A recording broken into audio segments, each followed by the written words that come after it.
Luka Doncic was born in Slovenia. So I think that basketball fans have already sort of embraced that basketball is the world's game. I also think that if you are a fan of sport, you gravitate towards whomever you are the best. I mean, the face of baseball is not an American player, and I don't think that baseball is struggling for it because you have maybe the greatest living baseball player who is dominating your sport right now. People will always want to go see that person play. Your attendance is going to go up when Shohei is in town. So even though Shohei is not from America, he is the face of baseball, and I would say that right now baseball is maybe as healthy as it's been in our entire lifetime. Why can't that be the exact same thing for the NBA? I think it's a very interesting question posed by Brian Windhorst, but ultimately I don't think it matters. I've never seen anything like Victor Wembanyama before, so I don't care if he went to Kansas, Kentucky, Duke, North Carolina. I don't care what country he's from. I want to see that man continue to keep playing, and I think the ratings are also going to suggest that as we get deeper and deeper into his career. I think people are going to tune in to watch Wemby play. Men's basketball was looking for this kind of prospect. As great as Anthony Edwards was, as great as Jason Tatum and all of these great American-born players, none of them were stop whatever you are doing because you want to watch this person play. That's what Wemby is. That's what Kevin Durant was when he was coming up. That's what Steph turned into. That's what LeBron has been since he was 16 years old. That's what Wemby is. If Wemby is playing, you need to be watching it because he could do something that you have never seen before. We are just scratching the surface of these things. He is 22 years old. And if he stays healthy, he is going to do some of the most amazing basketball things that we have ever seen. I don't think it matters what country he is from. Coming up on the other side, we'll get back to the NFL. We are going to head to New England. We're going to head to Boston. The Patriots make the trade that we have all been waiting for. They've acquired A.J. Brown. What does that mean? We'll talk about it. Keep it right here. It's The Drive. The Drive with Carrington Harrison on your home for K-State Athletics. 96.5 The Fan. Imagine buying your next car from one dealership. With the support of many. With everything you'll ever need. When you buy from any of the Balderson Auto Group dealerships, you're getting the support from all of our dealerships. Like our 100 service bays, collision, and detail centers. And our free exclusive lifetime warranty. No other auto group gives you that. From north, central, south, the Balderson Auto Group has you covered. A family committed to excellence, growth, and harmony. Go to bagkc.com. Hi, folks. Bob from Blue Springs Ford. Hey, Blaine, my sister Kathy wants to buy a Bronco at an employee price. What perfect timing, because right now Blue Springs Ford is giving employee pricing to everyone. So what's the real difference in pricing? 2025 Bronco Sport starting at $29,000. Wow, that's less than $30,000. Up to $10,000 off MSRP on 2026 F-150s, and you get a lifetime powertrain warranty for free. Folks, go to BlueSpringsFord.com right now, because this ends soon. FanDuel is giving you even better payouts on same-game parlays all NBA playoffs long. And with more ways to build and more value every time you play, you can stack your picks your way for every game, every matchup, and every moment. From point spreads to player points to threes and so much more, you can build it all into one simple same-game parlay and go for an even bigger payout. So if you're betting a same-game parlay this NBA postseason, you can bet them with America's #1 sportsbook app with our friends over at FanDuel. More options, better payouts, all NBA playoffs long. So head to FanDuel.com/local to get started. One more time, that's FanDuel.com/local. FanDuel puts player research right at your fingertips so you can check every stat, trend, and matchup all in one place. You can make your picks with confidence. Everything you need in just one app, so don't miss your shot. Head to FanDuel right now, America's #1 sportsbook app and official partner of the NBA, and play your game. 21 and present in Missouri. Gambling problem. Call 1-800-GAMBLER. It is out of here. Man, if your stream isn't as strong as it used to be, or you're taking more breaks to the bathroom than the 7th inning stretch of a televised baseball game, we'll be back after this. It's time to get checked. An enlarged prostate or BPH could be the cause, and Kansas City Urology Care is here to help. Fast answers, trusted care. Don't wait. Come see Kansas City's largest, most experienced, and most advanced urology team. Visit kcuc.com today. At KCUC, you see the best in KC. The Kansas City Auto Show is back, taking over the Overland Park Convention Center. The latest cars and trucks, exclusive test drives. See the future of driving. Get your tickets now at kcautoshow.com. The Kansas City Auto Show, June 4th through 7th. When Kansas City storms roll through, hail and wind can damage your roof without you even realizing it. If your home was hit, call us at Century Roofing for a free inspection today. We handle every step with your insurance company, making the process stress-free and easy for you. For over 35 years and more than 35,000 roofs, we've been protecting Kansas City homes. Let us protect yours. Trust the Pillars of Strength with KC-based and female-owned. Century Roofing, KC.com. Century Roofing, trust the Pillars of Strength. $5,000. That's the average amount of money people in the U.S. are now spending on gas in a year. $5,000. That's crazy. If you drive, you have to download Upside, the free app that gives you cash back for buying gas. That's right. You can earn cash back with Upside just for buying the gas you're already buying. You can literally start earning cash back today. I use Upside, and just last year, I made nearly $300. You're putting gas in your car anyway. Why not get cash back? If you like extra cash, download Upside. I'm saving the cash I earn from using Upside to help pay for a vacation later this year. Download the free Upside app now to earn cash back when you fill your tank. Use promo code FRESH to get an extra 35 cents per gallon on your first tank. You can cash out anytime, right to your bank or a gift card for Amazon and other brands. Just download the free Upside app and use promo code FRESH for a 35 cents per gallon bonus on your first tank. That's code FRESH for a 35 cents per gallon bonus. Okay, I have to tell you, I was just looking on eBay where I go for all kinds of things I love, and there it was. That hologram trading card.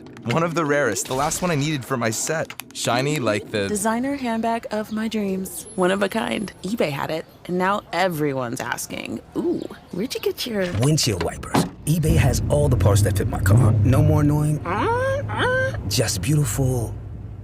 Millions of finds, each with a story. eBay. Things people love. You know that Big Bargain detergent jug is 80% water, right? It doesn't clean as well. 80% water? I thought I was getting a better deal because it's so big. If you want a better clean, Tide Pods are only 12% water. The rest is pure, concentrated cleaning ingredients. Oh, let me make an announcement. Attention shoppers, if you want a real deal, try Tide Pods. Stop paying for watered-down detergents. Pay for clean. If it's gotta be clean, it's gotta be Tide Pods. Water content based on the leading bargain liquid detergent. The Second World War is the largest event in human history. A 20-part series with Tom Hanks. No part of the globe was untouched. No life unchanged. Experience the ultimate account of World War II. Every single person had a story.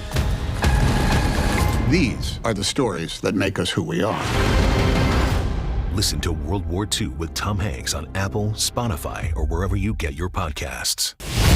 Join us June 12th at the Peanut in the Northland for a USA Watch Party presented by Truly, the official seltzer of U.S. Soccer. You're listening to 96.5 The Fan from the DM Injury Law Studios. Mike's got this.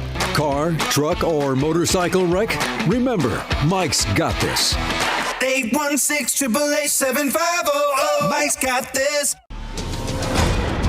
Hey, it's George Karlaftis from the Kansas City Chiefs. Welcome to The Drive with CDOT on your home for Chiefs football. 96.5 The Fan.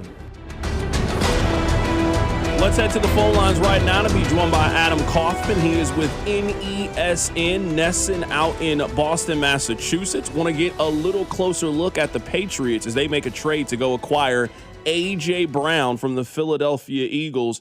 Adam, happy to have you on the show today, my man. What's going on, buddy? How are you? Doing fantastic, man. How relieved are you that this deal has finally happened? I feel like this deal has tentatively been in place. It feels like for 2 or 3 months, but now we can finally break it down.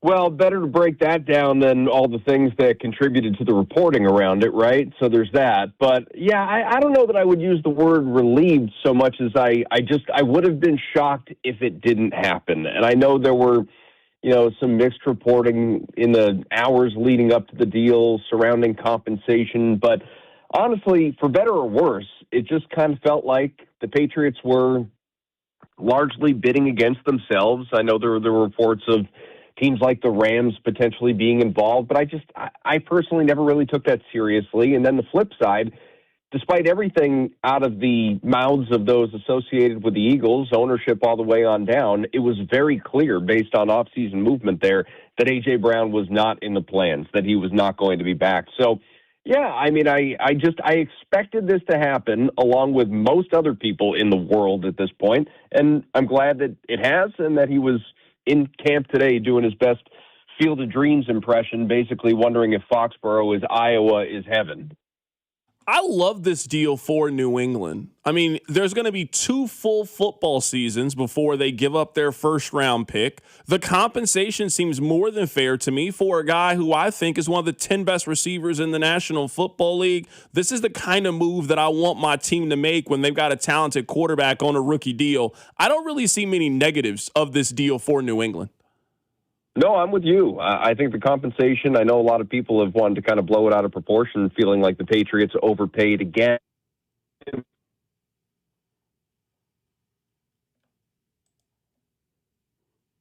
I think we lost wide receivers across the league, like a. All right, let's try to get Adam Kaufman back on the phone there. I was trying to let the phone fix itself, but it did not fix itself. So right now we're talking about one of the top stories right now in the National Football League. We'll try to get Adam Kaufman back here in just a bit. I'm sure by now you guys have seen it. A.J. Brown has been traded from the Eagles to the New England Patriots. It is for a 2028 first-round pick. It is also for a 2027 fifth-round selection. When you just think about how far away the 2028 NFL draft is, we're talking about 2 complete seasons. You got to finish this year, there's a draft, and then there's another season, and then that draft. So you get 2 years of A.J. Brown before you ultimately have to end up giving up your first-round pick. A 5th year for next season, you can certainly live with that. And I think what's very important to note in all of this is the draft pick compensation in the 2027 draft. People think that draft is a lot stronger than the draft's going to be in 2028. Who knows what happens in 2028? So from a compensation standpoint, I don't know if you could really argue the move that the Patriots just made. Let's head to the phone lines right now to be rejoined by Adam Kaufman. Adam, we were just talking about this. We can just reset it here just for a little bit. From a compensation standpoint, I love this move for the Patriots. We got 2 full football seasons before they have to give up their first-round pick, and everybody thinks that the 27 draft is much stronger than the 28 draft. In terms of what they gave up, and especially what they got in return for a top 10 wide receiver, I don't really see many negatives of this deal for New England. No, I'm with you. I think it was a very smart trade for New England. Some people have wanted to criticize it again, feeling like the Pats were kind of bidding against themselves. Therefore, did you have to give up a first-round pick? But I think if you look at comps around the league, like Jalen Waddle going from Miami to Denver, for instance, that was a larger package. Yes, you're talking about someone who is younger than A.J. Brown, but honestly, wouldn't most people still take A.J. Brown over Jalen Waddle? I imagine you would. I certainly would. Fantasy players are going to when they get into their drafts, season-long, best ball, what have you. I just think the pairing here for A.J. Brown in New England with Drake May and under Josh McDaniels, who was just glowing about the acquisition earlier and talking with the media, saying this is essentially the closest thing the Patriots have had to a Rob Gronkowski-style player in terms of size and athletic ability. You're talking about going back a little ways. And in terms of stellar standout wideouts, and I'm not saying he's that guy, but in New England, even going back to the Tom Brady years, I mean, you really kind of have to go back to Randy Moss to find a guy of this athletic ability. All due respect to the Julian Edelmans of the world, I mean, he was incredible. Stephon Diggs went for 1,000 yards last year. But A.J. Brown comes on your roster under the creative mind offensively of McDaniels and paired with, again, Drake May, MVP runner-up last year, who arguably has the best deep ball in the entire league. You give him a bona fide, legitimate, standout number 1 receiver who is bought in on a team that he grew up rooting for, whether or not he's photoshopping that jersey with the Nike logo onto his adolescent body or not, I don't know. But, I mean, he's talked about having a Patriots rug in his house even while he was playing for the Eagles. He has done videos in the past celebrating receiving signed jerseys in the mail from Edelman, from Brady.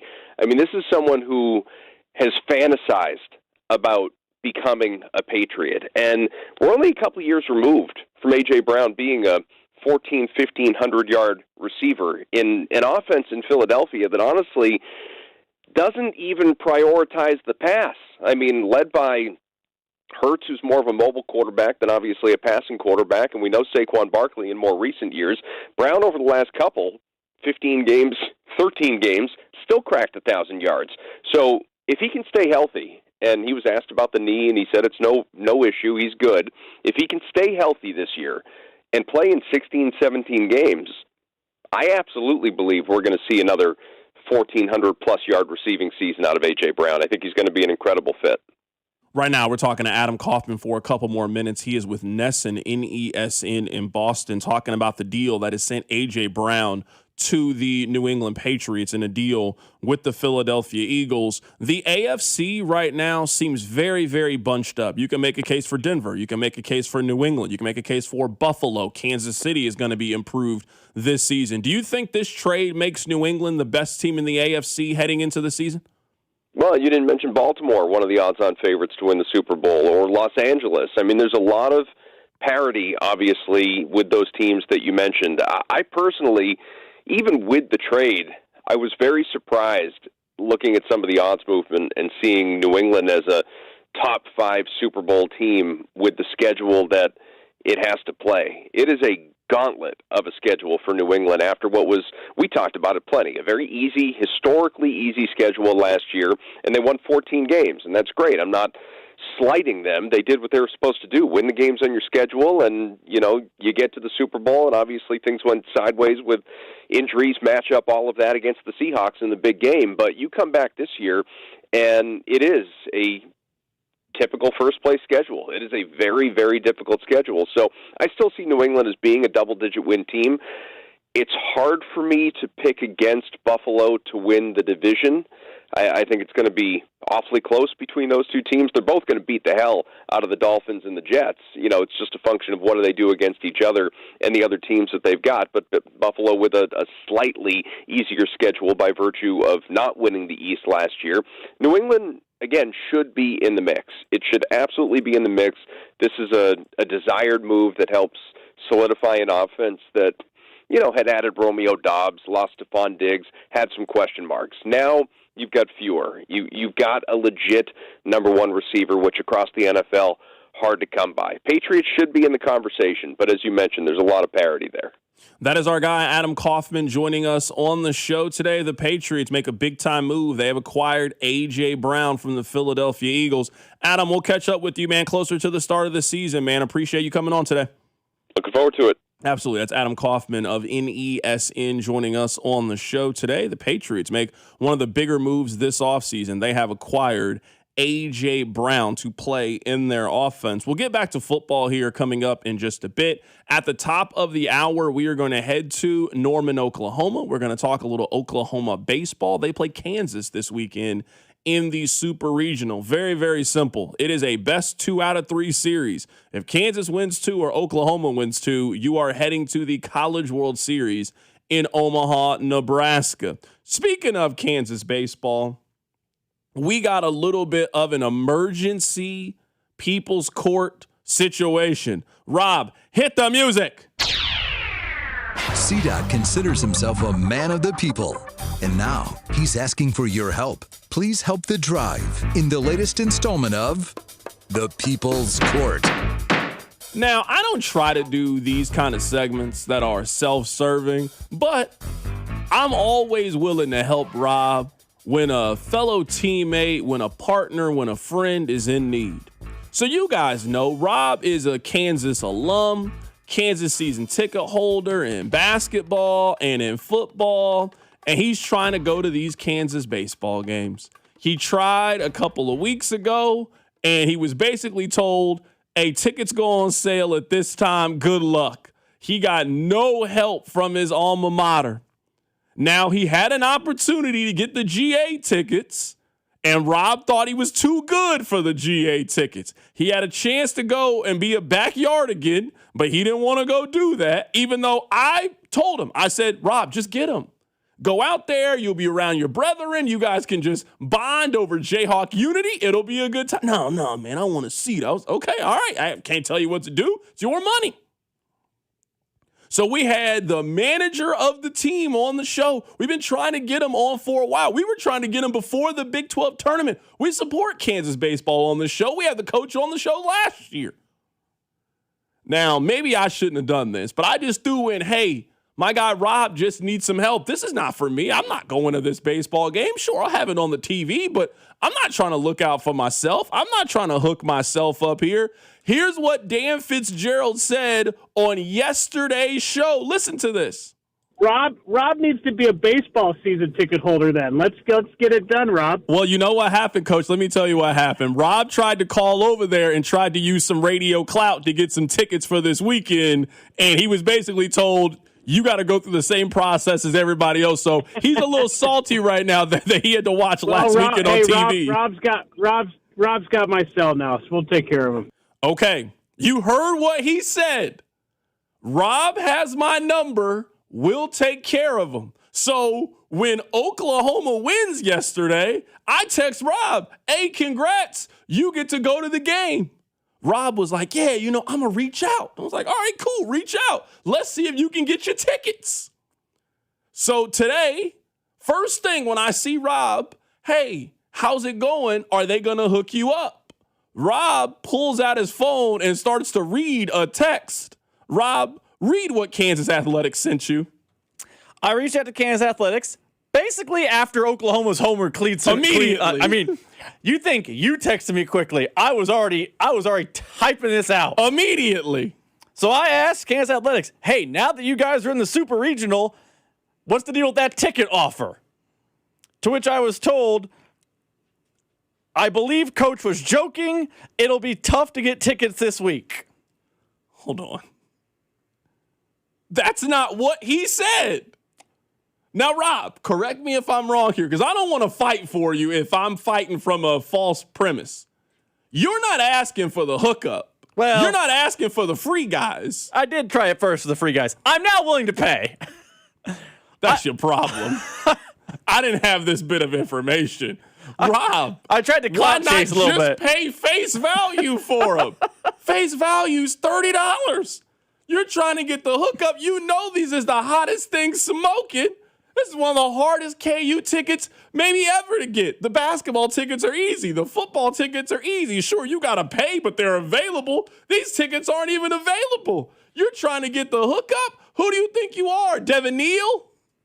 You think you're Bill Self? You think you're Curtis Townsend? Of course you got to pay.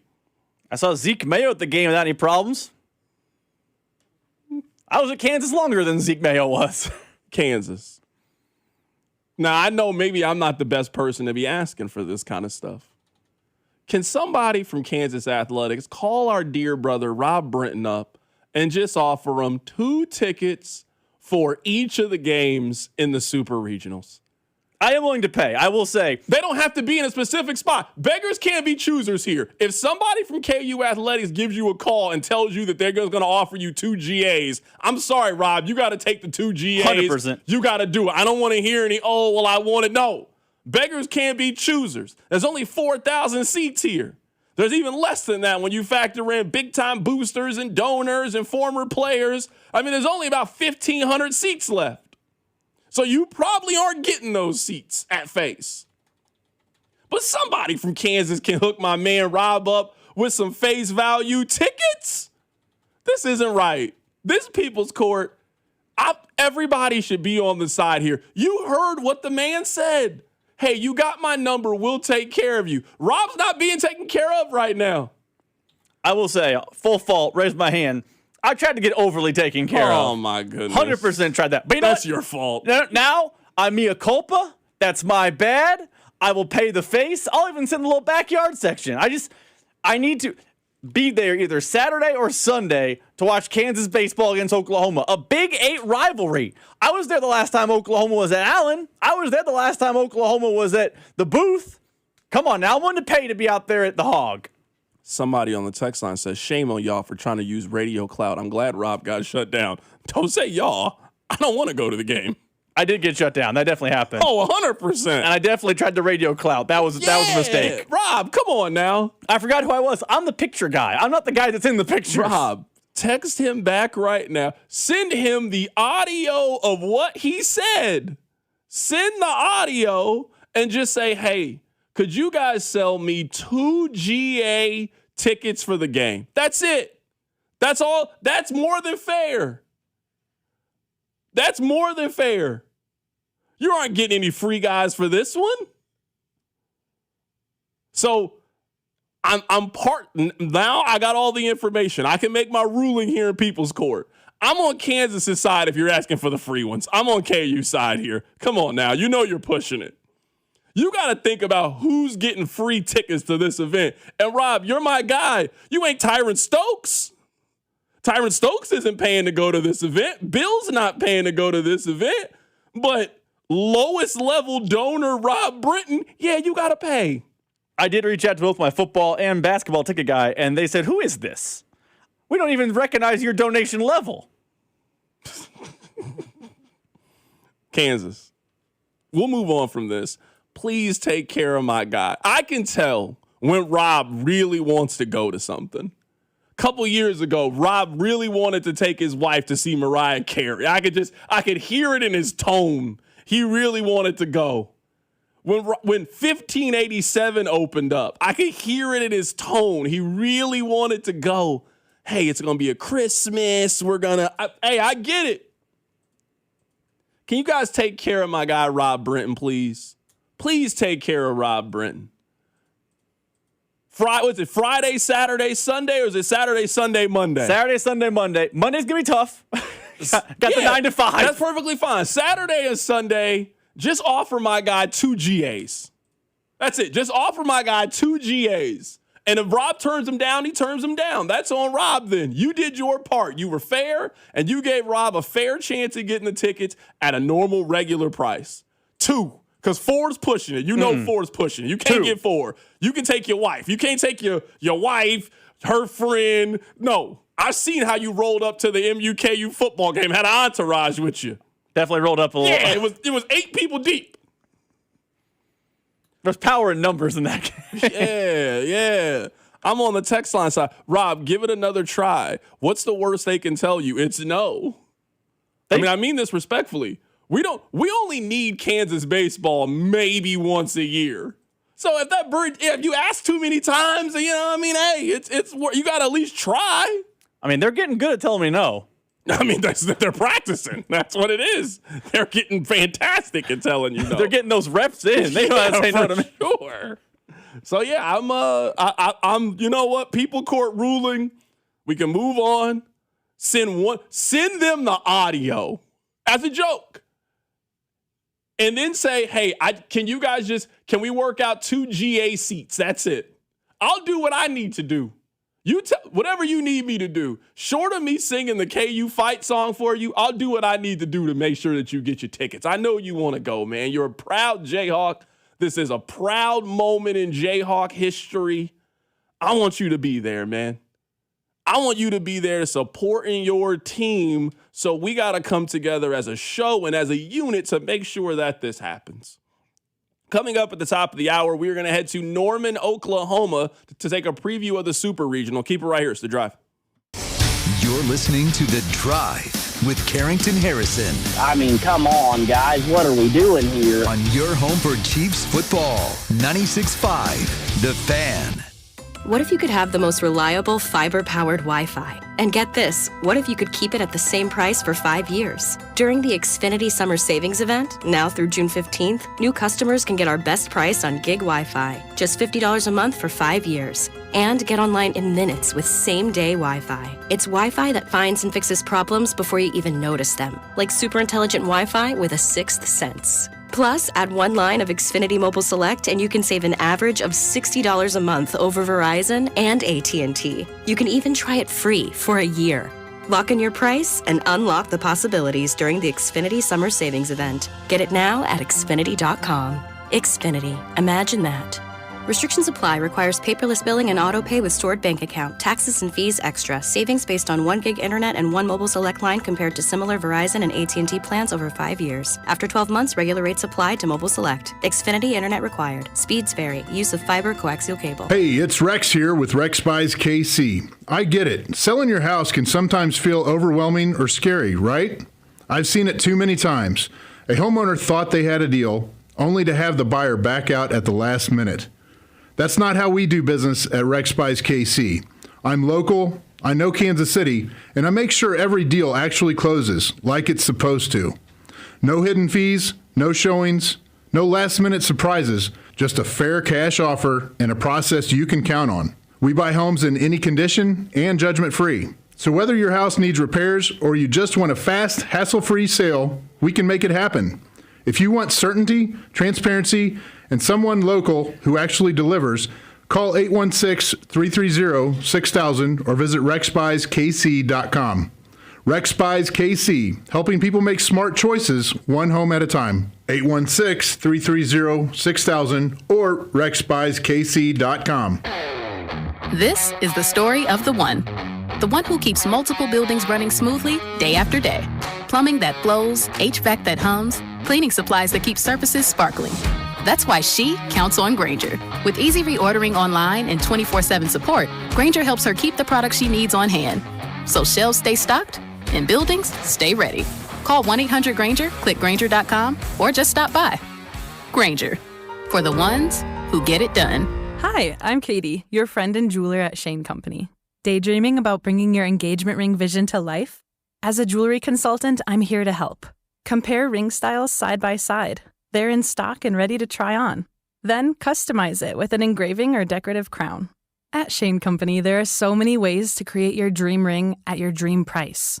Visit us in-store or at shaneco.com because a friend wants you to get exactly what you want. Shane Company, your friend and jeweler. While the world watches the stars at the FIFA World Cup this summer, Hyundai has its eyes on the next generation of talent. The future stars who are already turning heads at age 14. Because next doesn't wait for an invitation. And neither do we. Hyundai has always moved the future within reach. We did it when we made advanced safety standard on every vehicle and engineered EVs with ultra-fast charging capability. Because the future isn't some far-off concept. It's already here. Next starts now. Hyundai, an official partner of FIFA.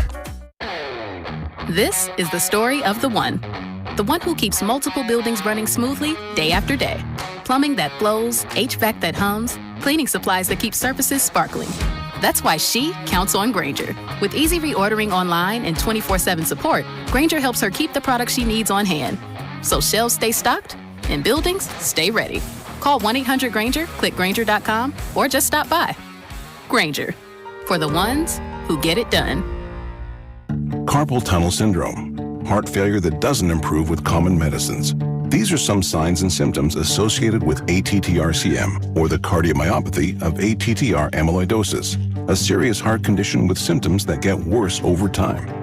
Amvuttra, vutrisiran, is a prescription medicine given by a healthcare provider that treats ATTR-CM in adults to reduce heart-related death, hospital stays, and urgent visits. In a clinical study, Amvuttra was proven to help people live longer and have fewer heart-related hospital stays and urgent visits over 3 years compared to placebo. Amvuttra lowers the amount of vitamin A in your blood, which can affect vision. Other side effects include pain in the arms or legs, pain in the joints, and shortness of breath. These are not all the possible side effects of Amvuttra.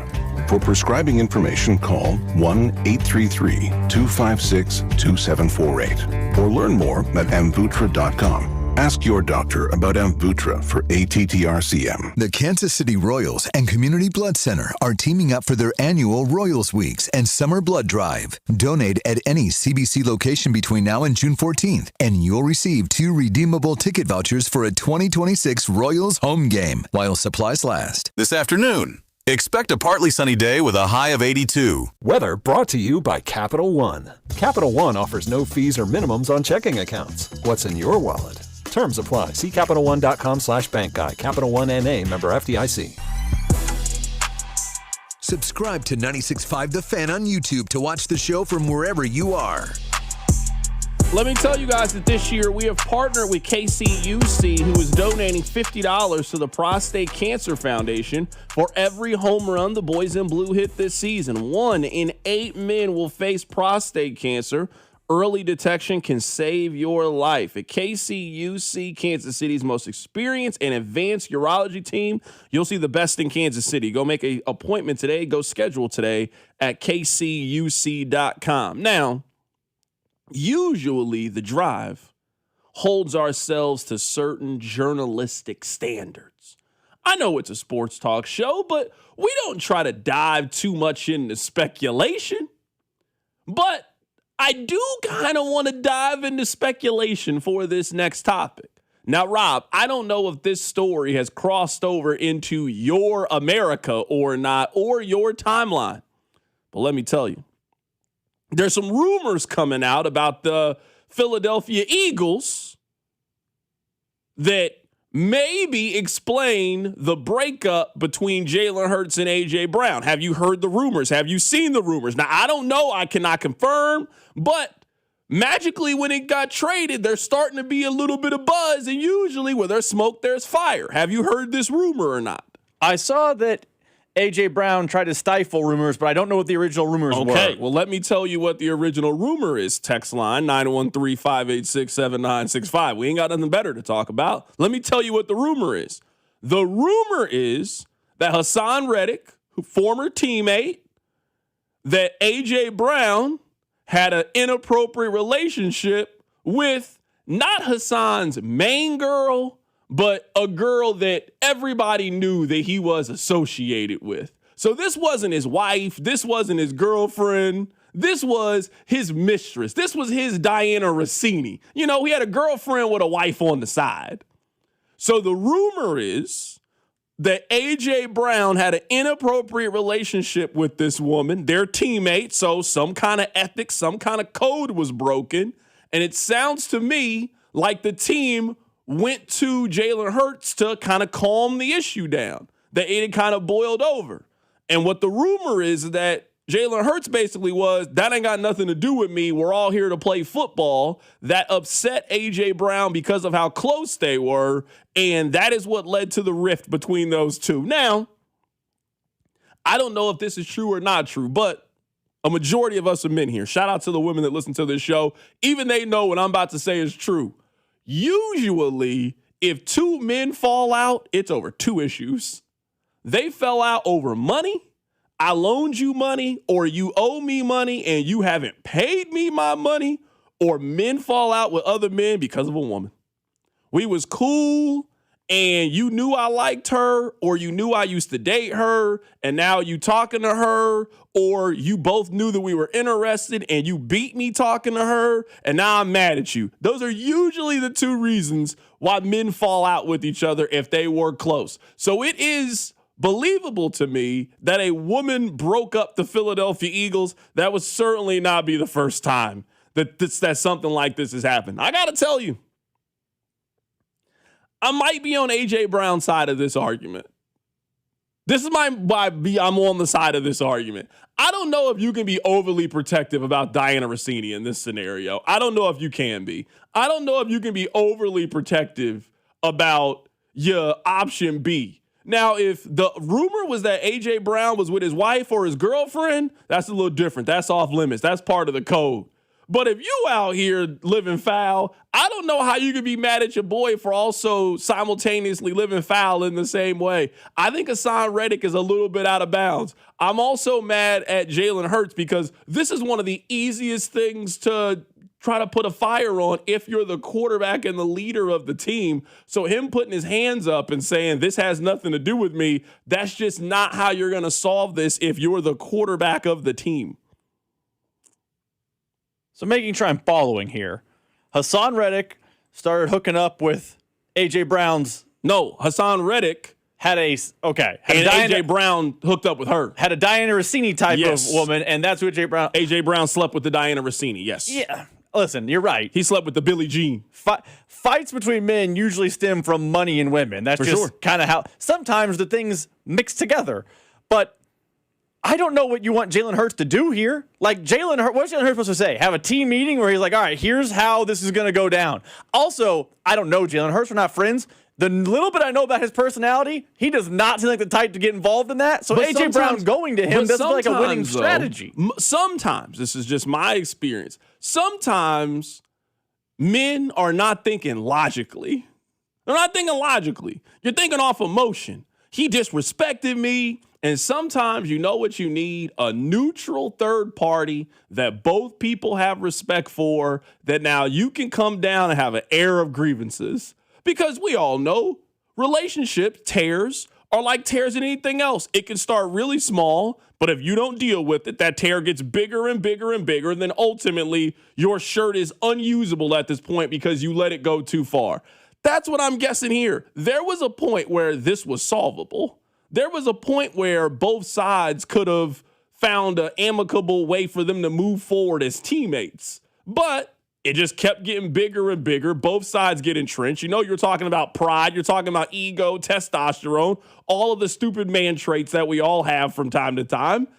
Jalen Hurts had an opportunity to come in to be peacemaker, didn't want to play peacemaker, didn't want to rally the troops together, and now A.J. Brown is like, I don't want to be around him anymore. That seems like a realistic scenario to me. It also seems like A.J. Brown's overreacting if the alleged rumor is true. You're telling me you reached out to Jalen Hurts and he said, that's none of my business, and you got so in your feelings that you demanded a trade? He seems like an emotional person, though. I don't disagree, but you're telling me, and listen, I don't know what I don't know, but you're telling me you asked for some help. The quarterback said, nah, I'm good. I'm not helping. This is none of my business. You guys work it out amongst yourselves. And then he got so mad that he demanded a trade, started reading books on the sideline and pouting on the field. That just seems like an overreaction to me by A.J. Brown. I also feel like 10,000-foot view here. I think the idea of, a quarterback, handling the locker room like that is overblown. I don't know what Jalen Hurts is supposed to do in that scenario other than say, hey, you guys figure it out. Here's my 2 cents. Like, he's not going to sit down the team and hold a kangaroo court. I mean, he's not going to be like, here are the rules. And if he does, it's like one of the players breaks the rules, he can fine the players. I think him policing the locker room is a little bit overblown as an entity in the NFL. What's Nick Sirianni doing? You don't call the plays on offense. You don't call the plays on defense. You need to handle the people part of this. That I 100% agree with. Two leaders on your team are fighting over a woman that I don't know if either side really cares that much about. He's busy fighting with fans. This is stupid. I don't know if we'll ever get the real answer, but if that's what caused the breakup in the Philadelphia Eagles, it's stupid. There's really no other way to put it. That's really, really stupid.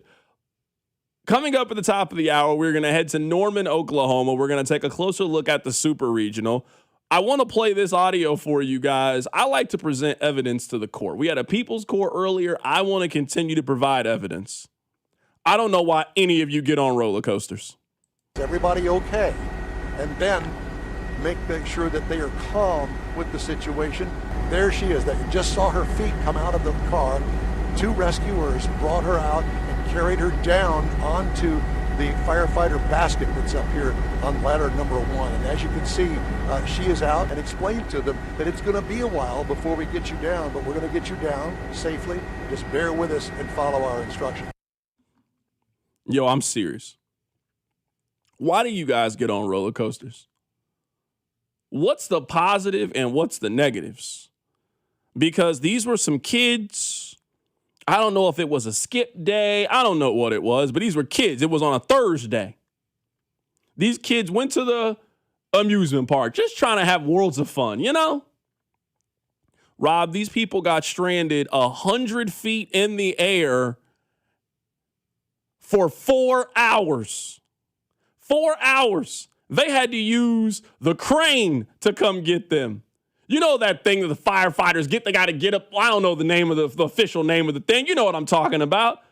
If you go through that experience one time, or you see something like that, or if you go to the amusement park and you look up and the Mamba's not working, like, oh, what happened? Oh, it got stuck. And now you watching people walk down the side of the Mamba, and then you get back on the Mamba. Absolutely not. I don't get why people get on those things to begin with. Not me. There's some things you'll catch me doing. There's some things you'll never catch me doing. You never gotta worry about, Oh, Carrington, what do you think of the new roller coaster at Worlds of Fun? I don't know. I've never been on it. I'll never get on it. I have no interest. I'm not getting on any of those things.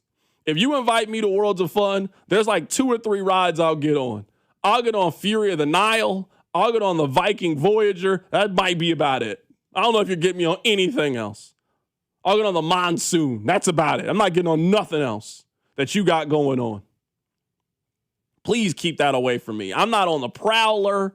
I'm not on the Boomerang, the Mamba, the Zambezi Zinger, I'm not on any of those rides. No, thank you. You know where I'm going to be? I'm going to be hanging out down here. I'm the designated bag man. I'm holding purses, bags, and coats. I'm at that little 40s diner they got at Worlds of Fun, sitting there on my phone, having a great time, enjoying the atmosphere and the vibe. You couldn't pay me to get on one of those roller coasters. I better be sitting next to Rihanna. I know that much. I better be sitting next to Joy Taylor. You get me on one of those roller coasters. That's the only way it's worth it for me. Coming up at the top of the hour, we're going to head to Norman, Oklahoma. Keep it right here. It's The Drive. The Drive with Carrington Harrison on Kansas City's only FM sports station, 96.5, The Fan. When severe weather hits, tune in to 98.1 KMBZ for Operation Stormwatch. Brought to you by Century Roofing. Proudly voted the #1 roofing company in all of Kansas City. CenturyRoofingKC.com. Spring is here, and as the weather heats up, the sports action heats up at Circa Sports. From baseball to basketball, hockey to golf, Circa Sports has it all. Circa Sports isn't just sports betting, it's sports betting the way it should be. High limits, player-friendly pricing, and exceptional customer service. Whether you're looking for playoff futures or props on your favorite players and more, Circa Sports has you covered. Download the Circa Sports app or visit circasports.com today. Must be 21 or older. Gambling problem? Call 1-800-GAMBLER. We all have that one painting project we've been putting off. For me, it was the exterior. I finally called CertaPro Painters, and you know what? I wish I'd done it sooner. They provide a free estimate quickly and at the right price. And what I loved most was the communication. I never had to wonder what was next because they provided reliable daily updates. They treat your home with respect, like it deserves. So schedule your free estimate online at CertaPro.com. That's Certa with a C. Each CertaPro Painters business is independently owned and operated. T-Mobile has an exclusive bundle for customers 55 and up. I'm Sarah Bowl. Yeah, I'm Frank Bowl. A reliable network is key for us. And with T-Mobile, it's been wonderful. And going to the 55-plus plan saved us so much money. A lot. And that's important, trying to keep costs down. The home internet's been perfect. It's fast, it's quick. The setup was so easy, it took less than 15 minutes. It was like, ta-da! If you want simplicity, coverage, reliability, you want the whole package, T-Mobile has it. Right now, T-Mobile customers 55 and up can get 2 phone lines on America's best network, plus America's fastest 5G home internet for just $30 each. $30 per month each line with autopay plus taxes and fees. Minimum age 55. Pricing for home internet rely on 2 lines of Essentials Choice 55. $35 connection charge per line required. Best mobile network and fastest 5G home internet based on analysis by Ookla of Speed Test Intelligence data 2H 2025. All rights reserved. The world is coming to Kansas City. Is your parking lot ready? Over at Gann Asphalt and Concrete, they want to make sure that your business is inviting, that it's safe, and that, of course, your project is cost-effective, because they want to make sure that you're ready and that your business is ready before the world comes here. That's all possible over at Gann, who can handle any type of project your parking lot would need. That's because they're one contractor, all things parking lot. Check out their projects at GannAsphalt.com or give them a call at 816-688-3512. Imagine buying your next car from one dealership. With the support of many. With everything you'll ever need. When you buy from any of the Balderson Auto Group dealerships, you're getting the support from all of our dealerships. Like our 100 service bays, collision, and detail centers. And our free exclusive lifetime warranty. No other auto group gives you that. From north, central, south, the Balderson Auto Group has you covered. A family committed to excellence, growth, and harmony. Go to bagkc.com. Hi, folks. Bob from Blue Springs Ford. Hey, Blaine, my sister Kathy wants to buy a Bronco at an employee price. What perfect timing, because right now Blue Springs Ford is giving employee pricing to everyone. So what's the real difference in pricing? 2025 Bronco Sport starting at $29,000. Wow, that's less than $30,000. Up to $10,000 off MSRP on 2026 F-150s, and you get a lifetime powertrain warranty for free. Folks, go to BlueSpringsFord.com right now, because this ends soon. Gomer's voted Casey's #1 liquor store, family owned and operated since 1969. With excellent price, selection, and service, Gomer's has helped customers find the perfect libation for any occasion for over 50 years. When it's time to find the good stuff you're looking for, you find it at Gomer's. As a fitness coach, my active psoriatic arthritis can slow me down. With Skyrizi, Risankizumab Riza, I'm treating my skin and joint symptoms so I can keep moving. Skyrizi, a prescription-only injection for adults, helps me move with less joint pain, stiffness, swelling, and fatigue. And for those who have plaque psoriasis, 90% clearer skin is possible. With Skyrizi, there's no daily dosing. It's just 4 doses a year after 2 starter doses. Don't use if allergic to Skyrizi. Serious allergic reactions, increased infections, or lower ability to fight them may occur. Before treatment, get checked for infections and tuberculosis. Tell your doctor about any flu-like symptoms or vaccines. Thanks to Skyrizi, there's nothing like clearer skin and better movement. And that means everything. Ask your doctor about Skyrizi. Visit Skyrizi.com or call 1-866-SKY-RIZZI to learn more. Royals coverage sponsored by Park & Go, the best deal on airport parking. Sun, sand, and stress-free travel start with Park & Go, the best deal on airport parking. Keep your car cool with all covered parking and enjoy fast shuttles right to the terminal. Reserve your spot now at bookparkandgo.com. Park & Go, family-owned, customer-approved. The Cody and Gold Garage Sale benefiting the Negro Leagues Baseball Museum is on Wednesday, June 10th on your home for Kansas City sports. 96.5 The Fan, KFNC FM and AM, HD1 and HD2 Kansas City, and Odyssey Sports Station.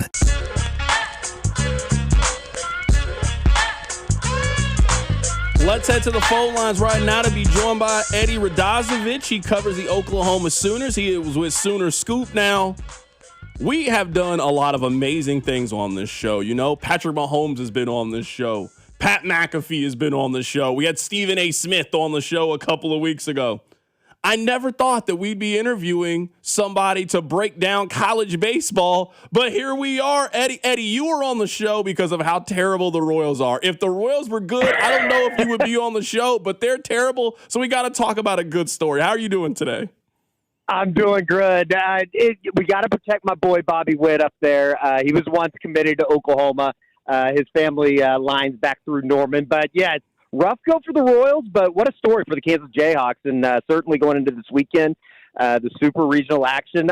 I can't speak for Kansas fans, but I don't think there's too many Oklahoma fans that thought that preparations for a super regional were going to be going on right now in Norman, but very excited for the weekend to come in Lawrence. Okay, I want to have let me ask you this question. I promise we'll get to baseball, but I have to ask you this. So, Rob, my producer, you just talked to him. He always says Jamar Chase, possible Jayhawk. Jamar Chase committed to Kansas, and then a day later said, what am I doing? And then decommitted to Kansas. He also talks about DeAndre Ayton.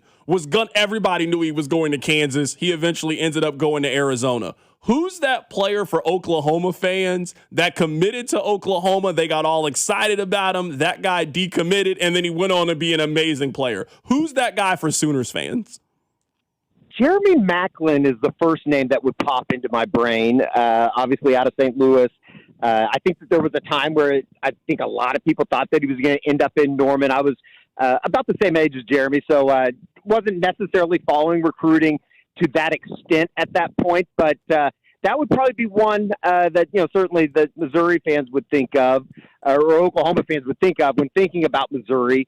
Bobby Witt, certainly different sport, but, if they could have got him to campus, I think that Skip Johnson and company would have been happy about that to play shortstop. But, there's a number of those guys that would fit that mold that were committed to Oklahoma at one point, and then ended up elsewhere, and then you look up in a couple of years and they're all-conference, 3-time, All-American at their other college. Right now, we're talking to Eddie Radazovich. He covers the Oklahoma Sooners, breaking down the Super Regional, which is going to take place this weekend in Lawrence. So, very simple. I mean, I've only watched highlights of Oklahoma baseball this year. You watched a lot of Oklahoma baseball. How did we get here with the Sooners where they are 2 wins away from the College World Series? Yeah, it's so cliche, but they're playing the best baseball of the year at the right time. And I think that, going into the weekend, Oklahoma kind of sputtered at the end of the regular season. They lost 4 consecutive conference series, and there was really kind of a feeling around the program. It was just, can they get out of SEC play and see somebody else? And I think that you saw that a little bit over the weekend. Hitting-wise, they've been pretty good. Here over the last month and a half, it started to come together. Dayton LaChance is a guy that didn't hit a home run until April 9th. He's now has a team-leading 14 home runs, was the most outstanding player coming out of the Atlanta Regional. You've gotten some service time from Dayton Taki, who's kind of in and out of the lineup, kind of a mainstay in the lineup a year ago. And really, he got injured at the beginning of the season, lost his way, didn't really see a whole lot of at-bats, and he hits the walk-off on Monday night in Atlanta to put Oklahoma in this situation. But more importantly, it's a pitching staff that really sputtered at the end of the year. They were allowing 9 runs over the last 8 games of the season.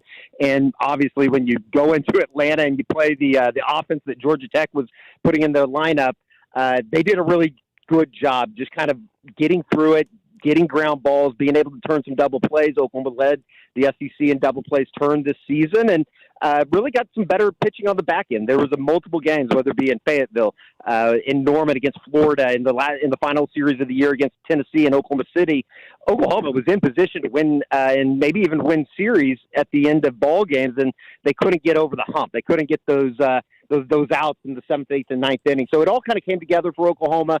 Certainly they've been able to apply some pressure from an offensive standpoint. They like to run.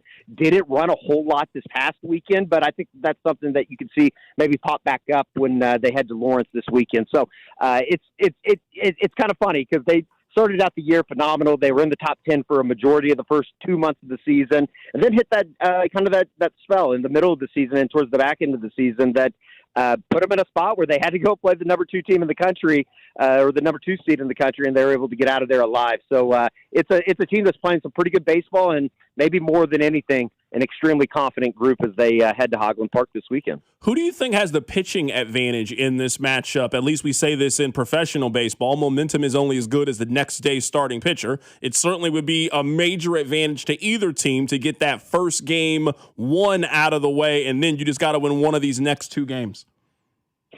I would probably say Kansas to an extent. That kind of comes with an addendum that I think Oklahoma's probably a little bit more deeper. They've employed, at the beginning of the season, this was a group that Skip Johnson thought was the deepest bullpen that he's had in his 36 years of coaching. It's taken a minute to come along, but I think that group has really kind of solidified itself. It's a group that lost their entire starting rotation coming out of 2025. They were able to kind of get through it, kind of patchwork everything together. And, Skip Johnson with his history, with his past in the pitching world, if you're going to have a coach that is going to be in charge of that pitching staff, I think it's nobody better than Skip Johnson. So I like where Oklahoma's sitting going into the weekend. They started 3 true freshmen at the Atlanta Regional, and were able to get away with it. Cord Rager's probably been their most consistent guy. I think he will probably get the ball in the starting gig on Saturday evening, and then you start working your way back. Xander Mercurius is another live arm that they have in as a true freshman that started in the Oklahoma second game against Georgia Tech and actually pitched pretty well. When he left the game, it was 3-3 before they kind of blew it open with 6 runs in the 7th inning on Saturday night, and the first loss that Oklahoma had in the Atlanta Regional. And then you kind of work your way back into the back end of the rotation, or into the middle mix of the guys. And another name to remember, L.J. Mercurius. He was a transfer that came in from UNLV, a former Mountain West Pitcher of the Year. Had some rough spells in the middle of the season. Actually lost his spot in the starting rotation. He started to come in from the bullpen, and he started to dial it back in. And I think that is an arm that if Oklahoma is going to get through this weekend and into Omaha, you're going to look up and you're going to see somebody like an L.J. Mercurius playing a big role in this rotation, no matter if it's coming in from the bullpen or maybe even making a spot start. So those are the guys. Cameron Johnson, probably the most talented of the group. He was the number one pitcher or the number one player coming out of high school in his draft class, and you don't really know what you're going to get. It's kind of a roller coaster. His top stuff, his elite stuff. There's a reason to think he could one day end up being a first round draft pick. There's other times, like you saw on Sunday in Oklahoma's first game of the regional final, that they were able to kind of pull out and win with the bats, that he only lasted 12 pitches and 10 were out of the zone, and one got hit about 500 feet over the left field wall. So it's definitely a roller coaster. But if you get the good Cameron Johnson, he's a guy that you can lean on and maybe ride to through a super regional and into Omaha. I'll get you out of here with this last question. What does Kansas need to do to advance to the College World Series, in your opinion? What does Oklahoma need to do to advance? Yeah, for Kansas, I would say probably be patient. This is a team and Oklahoma pitching staff that if they're out of the zone, it takes a minute for them to get back into it, and you can really explode, get some big runs. That's kind of been their bugaboo here over the last month of the season. Is you look up, it's a close game, and then all of a sudden it's a 5-run spot in the 7th, and now you're down and having to battle back. So I would say that maybe grabbing an early lead against Oklahoma, and then. For Oklahoma's sake, I think it's just kind of continue on what they did in Atlanta and be able to rely on the bat, get some key 2-out, 2-strike hitting. And if you do that, I kind of like where Oklahoma's at going into this weekend. And like I said, if you would have asked me about a week and a half ago, I don't think that we would have ever been thought to be having this conversation. So it's a surprise, but definitely a confident group going into Kansas. That is Eddie Radazovich joining us on the show. He is with Sooner Scoop. He is going to be in Lawrence, Kansas this weekend for the Super Regional. It's very simple. It is a best 2 out of 3 series. Whichever team between Oklahoma or Kansas wins 2 games this weekend, they will be heading to the College World Series. Eddie, have you ever been to the College World Series before? Yeah, I covered them in 2022 when they rode Kate Horton and David Sandlin and that group all the way to the championship series. Ended up getting beat by Ole Miss. So it is one of the more magical moments of a reporter's career going up to Omaha. It's truly kind of paradise. I know it's Omaha, Nebraska, but at the same time, there's something special about this time of the year and covering a team that still has an opportunity to get up there. I'm excited to get to Kansas too. With Oklahoma being in the SEC, last time I was up there was for the final OU Kansas game at Fogg. So I'm excited to get back and kind of reacquaint myself with some of Big 12 country, and certainly hopefully have time to drop by the wheel at least once. That is Eddie Radazovich joining us on the show. Eddie, man, have a great weekend, man. Appreciate your time today. Absolutely. Looking forward to it anytime. Absolutely, man. Take care. That is Eddie Radazovich joining us on the show. He is with Sooner Scoop. Rob, this is not me hating. This is just a observation point that I saw online, so I don't want you to take it the wrong way. Can you explain to me why the road team would bat second in the college playoffs? Like, how does Oklahoma have a walk-off in Georgia Tech Stadium? That just seems off to me. Now, I could be wrong. Are they like alternating who's the home team, but isn't part of the advantage of being the home team is you get to hit second in the inning?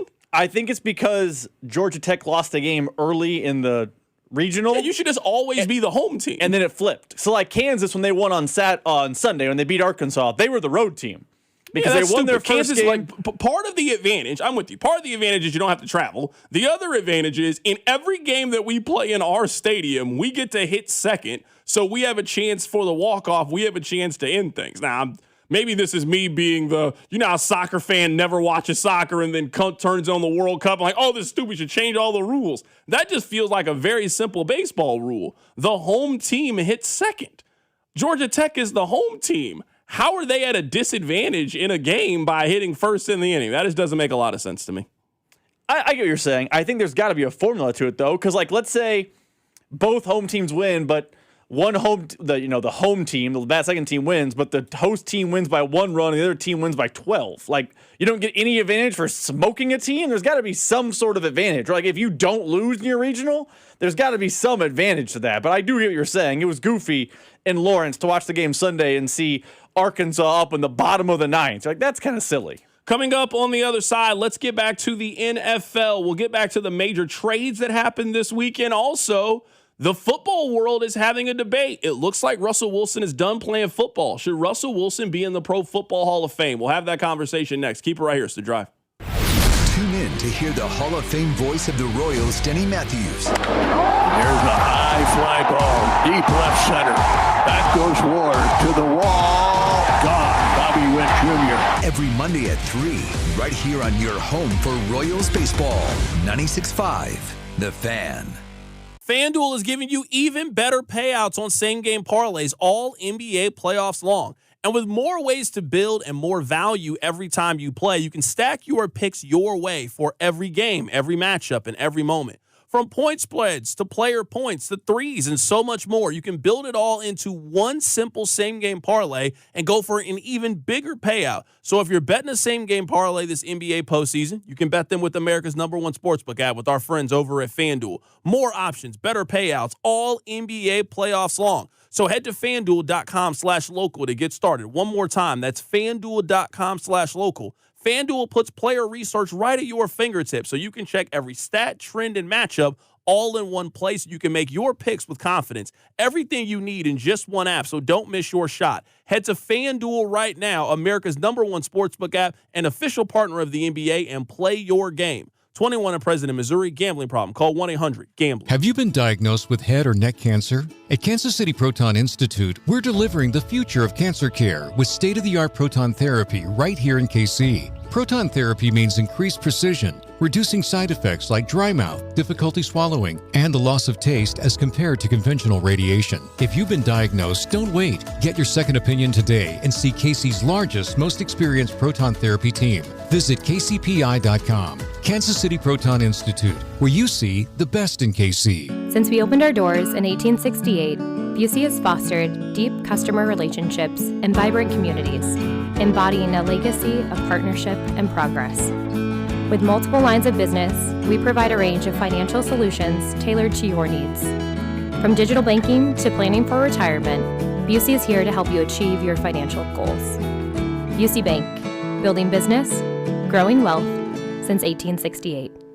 Member FDIC. Baseball season is in full swing, and that means the summer heat is coming. The guys at Climate Control have been serving KC homeowners for over 35 years, and they know how to get your cooling system ready to handle our scorching hot summer weather. Stay cool and comfortable this summer. Call Climate Control today at 816-265-2830.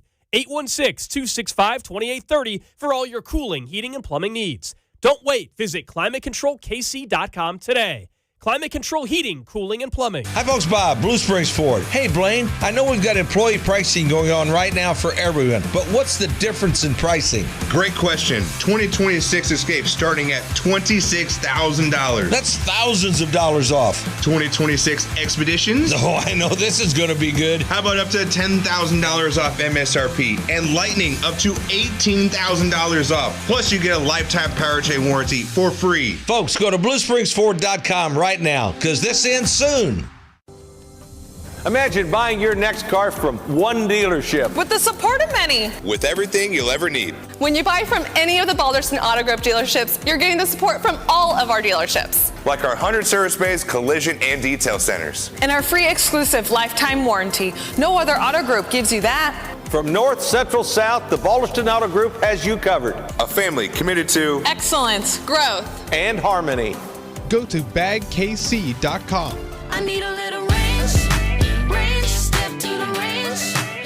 There's a new flavor in town, the Jalapeno Ranch Club at Chick-fil-A. With that juicy Chick-fil-A original spicy or grilled chicken, a buttermilk ranch bun, candied bacon, pepper jack cheese, and jalapeno ranch sauce. It's got big ranch vibes with a little heat.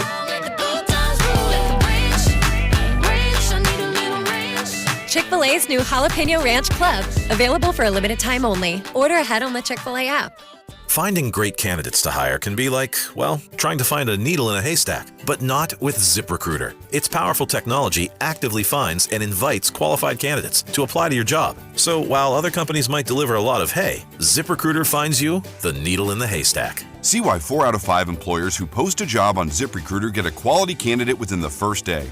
Try ZipRecruiter for free at ZipRecruiter.com/team. That's ZipRecruiter.com/team. ZipRecruiter. My name is Whitney Allen, and I'm a widow. My husband, Ryan, died. We never thought we'd ever have to use life insurance, but the unexpected happened. With Ethos, signing up was fast and 100% online. You can get a quote in seconds, apply in minutes, and get same-day coverage. No medical exams, and you can get up to $3 million worth of coverage. I'm grateful we were prepared. Get your free quote at ethos.com/radio. That's ethos.com/radio. Paid spokesperson. Time spent on application may vary. Online health questions required. You're listening to 96.5 The Fan from the DM Injury Law Studios. Mike's got this. Car, truck, or motorcycle wreck? Remember, Mike's got this. 816-888-7500. Mike's got this. Countdown to the World Soccer Championship is brought to you by Blue Cross and Blue Shield of Kansas City. From here, for wherever you are, that's the benefit of blue. Visit bluekc.com/benefit of blue for more information. Here's your traffic report on 96.5 The Fan. Brought to you by SWL Injury Law, the Car Crash Kings. It's what they do. Visit swlinjurylaw.com. Brought to you by the Kansas City Auto Show this weekend, June 4th through 7th, Overland Park Convention Center. Downtown, that stall is still blocking the right lane, 35 northbound, just past Broadway. Again, scoot to the left through there. You've got a stall in the triangle left lane block, 71 southbound, just before 85th. Again, scoot to the right. I'm Val with traffic on 96.5 The Fan. Hey, it's Trey Smith from the Kansas City Chiefs. Welcome back to the Drive with CDOT on your home for Chiefs football. 96.5 The Fan. Text line 913-586-7965. So let's talk about some of the NFL stories that have come across over the last couple of days. You guys know that Myles Garrett, he is no longer on the Browns. He has been traded to the Los Angeles Rams. The Rams, they want everybody on their team. Here is Albert Breer. Here he is breaking down how this trade came together. The relationship between the Rams front office and the Browns front office really helped here. In that, like, the first answer the Rams got was, no, we're not doing that. And then the Rams come back and sort of stick with it. And I think, what they were willing to do when it was, purely a draft pick situation and not a player involved, when it was purely just a draft pick situation, that showed the Browns, the Rams are really serious about doing this. And no, we're not going to do it for just draft picks, but I think they showed that this was something they were going to stick with and that they were going to kind of try to keep working through. And I think by the time they got to the draft, the Rams were pretty freaking confident that they were going to be able to find a way to get this done. This is what it sounds like to me, listening to all the information that I've listened to over the last 24 hours. I want to learn as much about this trade as possible. It's remarkable to me that Myles Garrett was available. I think Myles Garrett's the best non-quarterback in the National Football League. You could have had him. Now, you needed Jarrett Verse. You needed a high-end defensive player in order to get the deal done, but Myles Garrett was available. He just got traded. Rob, I think that the Rams' persistence eventually just broke Cleveland down. I think they kept asking and kept asking and kept asking, what is it going to take? What is it going to take? What is it going to take? To where eventually Cleveland was like, fine, we want this. And the Rams were like, all right, cool, let's do it. That's how it sounds to me. Now, I think the Rams were hesitant to give up Jared Verse, but you usually have to give up something that you really like ultimately for something that you really love in sports. I'm sure the Royals would have loved to have kept Will Myers. Well, you can't have Will Myers and have James Shields. You got to pick which one's more valuable to you. And then the Royals made their decision on who they wanted to keep and what they thought was in the best interest. Yes, everybody wants to keep a 25-year-old, really talented pass rusher. That's not really somebody I'm interested in giving away, especially when he's under cost control because he's still under his rookie deal. They still got 3 more years of rookie contract Jared Verse if they want. But if you want to make that level of upgrade and you want to get the best defensive player in the National Football League, that's what it costs. And I think eventually, certainly the Rams, being more aggressive than most teams and not really valuing draft picks in the ways that other teams do, I think the Rams' persistence really just broke through and eventually they got what they really wanted. They really wanted Myles Garrett, so they got him. It sounds like between what Albert Breer is saying and what you've heard Chico say recently on this show yesterday, It sounds like the Browns were in communication with the Rams in and around the draft, and they said, here is the bounty of picks we'll give you. Are you in? And the Rams kept saying that's Browns, excuse me. And the Browns kept saying no. It sounds like the last sweetener, the last little O that pushed over the edge is Jared Verse. Because you're getting an elite pass rusher who has still rookie contract, 25 years old. You're getting a first, you're getting a second, and you're getting a third. But it sounds like the Rams just stayed in constant communication to your point about persistence paying off. And eventually the Browns were like, hey, this deal's good, but it needs a little oomph. That's when the Rams had been in contact so long to say, we know what the oomph is. That oomph is Jared Verse. So right now we're going through some of the top storylines and top stories right now in the National Football League. Another story that has come out is there a possibility that Aaron Donald would want to come back and play for this year's Rams team? I don't know if Aaron Donald is coming back to play, but the chances of this are certainly not at zero. If you're a player of his caliber and you know you got a chance to instantly plug and play on a Super Bowl contending team and play next to, in my opinion, the second best defensive player of his era, if you are arguing that Aaron Donald is the best, and I certainly would make that argument, I think Aaron Donald is the best defensive player in the league since Ray Lewis. I think Myles Garrett might be second then, if we're having that conversation. So if you got a chance to play alongside him, I certainly get how that could be appealing, why I would want to come back and make that move. Pat McAfee said there could be a chance. So we reach out to Aaron Donald, okay? I reach out to Aaron Donald. And I would like to say, according to source, it for sure got me thinking. Okay? Me and Aaron Donald don't text on a regular basis. I'm not acting like me and Aaron Donald are like best friends. Would that be cool to be able to just text Aaron Donald? Would like to say yes. Mm-hmm. That would be a very cool thing. Would be pumped about. Yeah, so that's Aaron Donald, okay? So we know each other, obviously. It for sure got me thinking. I said, holy can I say that? Okay, that's what I respond with, okay? And then he responds with 35, removed 2 years ago. Got to see if that fire can light back up. There's a chance Aaron Donald's coming back to play in the National Football League. He didn't say no. Hey, I got to see if that fire is still there. Okay, man, makes sense to me. Let's see what these next 7-8 weeks look like. We also know the Rams are not a team that really takes preseason games very seriously. Maybe it'd be different for Donald because he hasn't been playing, but sounds to me like there's a serious chance that Aaron Donald comes back to play. That is not a no. That is not a I am not interested. That is a this move is really intriguing. Let me think about it some more. There's a chance that Donald's coming back. I think if he did come back, and I don't know if he will or wouldn't, I think it would definitely be in season. This is maybe a bad analogy, but you'll get my point. You know how Nate Taylor and everyone's been like, if the Chiefs do sign Tyreek Hill, he'll be a mid-season addition because of all his health issues and da-da-da.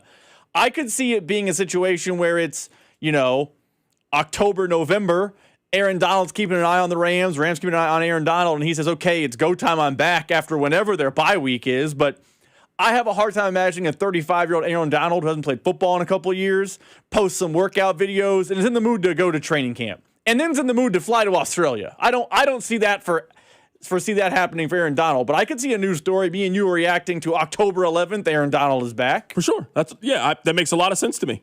If maybe he doesn't want to go through the early portion of it, but maybe he wants to kind of come in and do this. There is a precedent for this. This is what Gronk did, right? This is basically what Gronk did. I know he's a little older than what Gronk was, but on that team and that system, I think McVay is going to kind of bring him along slowly. If the fire is still there for Aaron Donald, I'm not against the idea if you want to come back and play for the Rams this year. It certainly will be interesting. And the Rams, they're going to be on TV a lot this year, so they're going to be one of the more visible and more public teams in the league. This certainly will be an interesting experiment to see if he can do it. If there's one guy, listen, I'm no physical therapist. I don't know what I don't know. Based on what we know about his workout regimen and like the clips and videos I've seen come across social media, he physically seems like he would be able to do it. He was a freak when he was in the NFL. I don't think he's just stopped training. Maybe he's not to the same level he was when he was an all-pro, but if his body is right and he thinks he can get the fire restarted, the Super Bowl is in L.A. Another home game Super Bowl for the Rams could be on the cards for Aaron Donald. I could see a scenario. I would bet if it was Kalshi or FanDuel, I would bet no, but I don't think it's a 0% chance. So let's talk about this last little NFL story here. So Russell Wilson, I think it's safe to say that Russell Wilson is retired. He has not officially announced it, but I think it is safe to say that Russell Wilson is done. He had a chance to play this season, and he decided to go work in television. That's kind of retiring to me. Now, people are having the conversation of what does that mean for him, and is he going to be a Hall of Famer? Now, if you are looking at, so Pro Football Reference, they have this like Hall of Fame quarterback monitor. So it's like a score that you have, and then it's like what the average Hall of Famer is. Now, there's some guys who are below this, like Mahomes is below their line. If Mahomes retired today, he obviously would be going to the Hall of Fame on the first ballot. But it's just a barometer and a metric. Rob, these are the quarterbacks around Russell Wilson's score. Bart Starr, Terry Bradshaw, Roger Staubach, Dan Fouts, and Kurt Warner. All 5 of those individuals are in the Pro Football Hall of Fame. Now, time will certainly give us the answer. Do you think Russell Wilson will go to the Pro Football Hall of Fame? Because I think the answer is a no. Now, I think it's interesting with Russell Wilson. I think Russell Wilson would have went into the Hall of Fame if he had retired after that first year in Denver. The really bad season? The very first season. You usually get the one season in another uniform kind of year. I think it's the fact that Russell Wilson played poorly for basically the last 4 years of his career, and you saw the perception start to slowly turn with Russell Wilson. Those last couple of years in Seattle, I would say that the media still really liked and really loved Russell Wilson. You remember that was the whole let Russ cook. Wow, how has Russell Wilson never been voted for MVP before? Never a single vote for MVP. He was still very much in the media's good graces and very much in the fans' good graces. And I would say the turning point for Russell Wilson in his career and the way we started to discuss him was that very first game against the Broncos. Remember, it was in Seattle. You remember the Broncos had a chance to either go for it and try to kick a closer field goal, but the Broncos decided to kick like a 65-yard field goal to try to win the game. It obviously didn't work. They missed it. Russell's career has been on a downward spiral ever since that moment. Here's my thing with Russell Wilson. I also don't think he's a Hall of Famer. I do think it's a fascinating case study because everyone you mentioned around him is a Hall of Famer. I also think it's worth noting everyone you mentioned around him is from a very different era in NFL football. Terry Bradshaw, Dan Fouts, Bart Starr, that group was not in the, lack of a better term, air raid era that is the NFL nowadays. I know they don't run the Mike Leach air raid, but you get my point. Here's what's interesting about Russell Wilson. For him, he would have to do it based on Pro Bowls and the Super Bowl. Do you know that Russell Wilson was never a first-team All-Pro? He never was an MVP. So are you telling me a guy with 1 Super Bowl and 10 Pro Bowls is enough? I mean, that's kind of the case for Eli Manning, who now has been told no twice. I think Eli was a better quarterback than Eli Manning was. That's what I agree, too. Now, but if the other person has 2 Super Bowls. It changes the calculus a little little bit. He also was the MVP of the Super Bowl. Mm-hmm. It's funny because, now, I don't know. We will never know. It feels like Russell Wilson's Hall of Fame candidacy really comes down to one play. If they hand the ball off and Marshawn Lynch scores the touchdown and he is not associated with, I would say, the biggest play of the 21st century, maybe you could argue the David Tyree helmet catch, they're 1A, 1B to me, and Russell has 2 championships, I think we're having a very different conversation. Russell's career is so interesting, how quickly it turned. But yeah, I do firmly believe that if Russell had retired after that first Broncos year, I think Russell's in the Pro Football Hall of Fame. I think people are arguing it. It's just the fact that it went so poorly in Denver.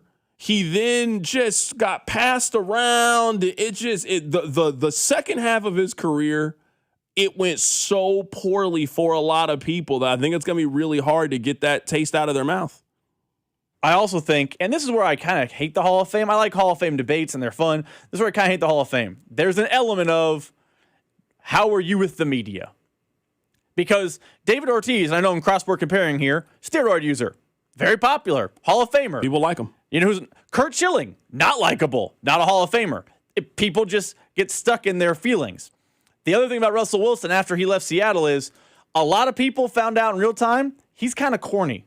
He's kind of unlikable. Remember Kyle Brandt had that story about his time in Denver? He had his own office, and he didn't really interact with the other people. And there were stories about how, you couldn't play music from Future in the locker room. As it kind of deteriorated for Russell Wilson, it became more and more known, hey, other NFL players don't really love him like that. And I don't think media members love him like that. So I think he's going to get punished, fair or unfair, for the fact that we found out after he left Seattle, he's kind of corny and kind of cringy, which I think actually hurts his candidacy. Like, it shouldn't have an impact, but it definitely has an impact.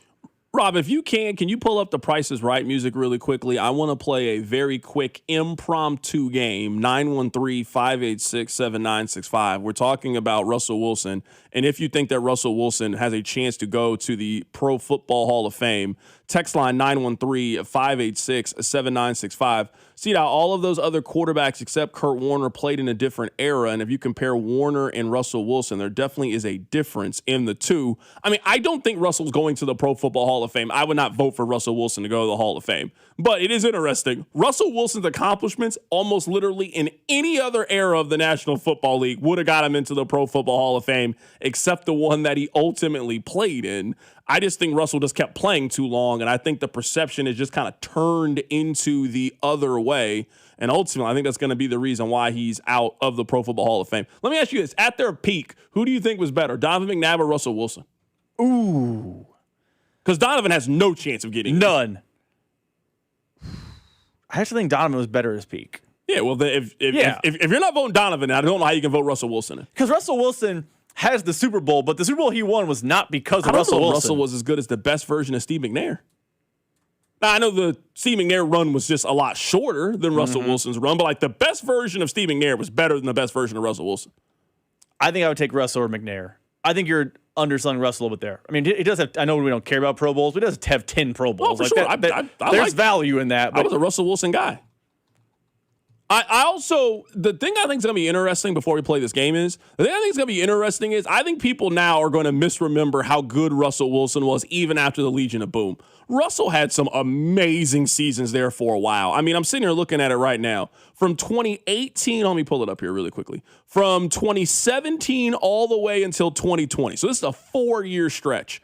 A 4-year stretch for Russell Wilson. He averaged 4,000 yards and 35 touchdown passes with 7 interceptions. He was amazing for a stretch there. He was really, really good for a long period of time. So I understand that the Legion of Boom gets a lot of credit. Marshawn gets a lot of credit. Those guys should.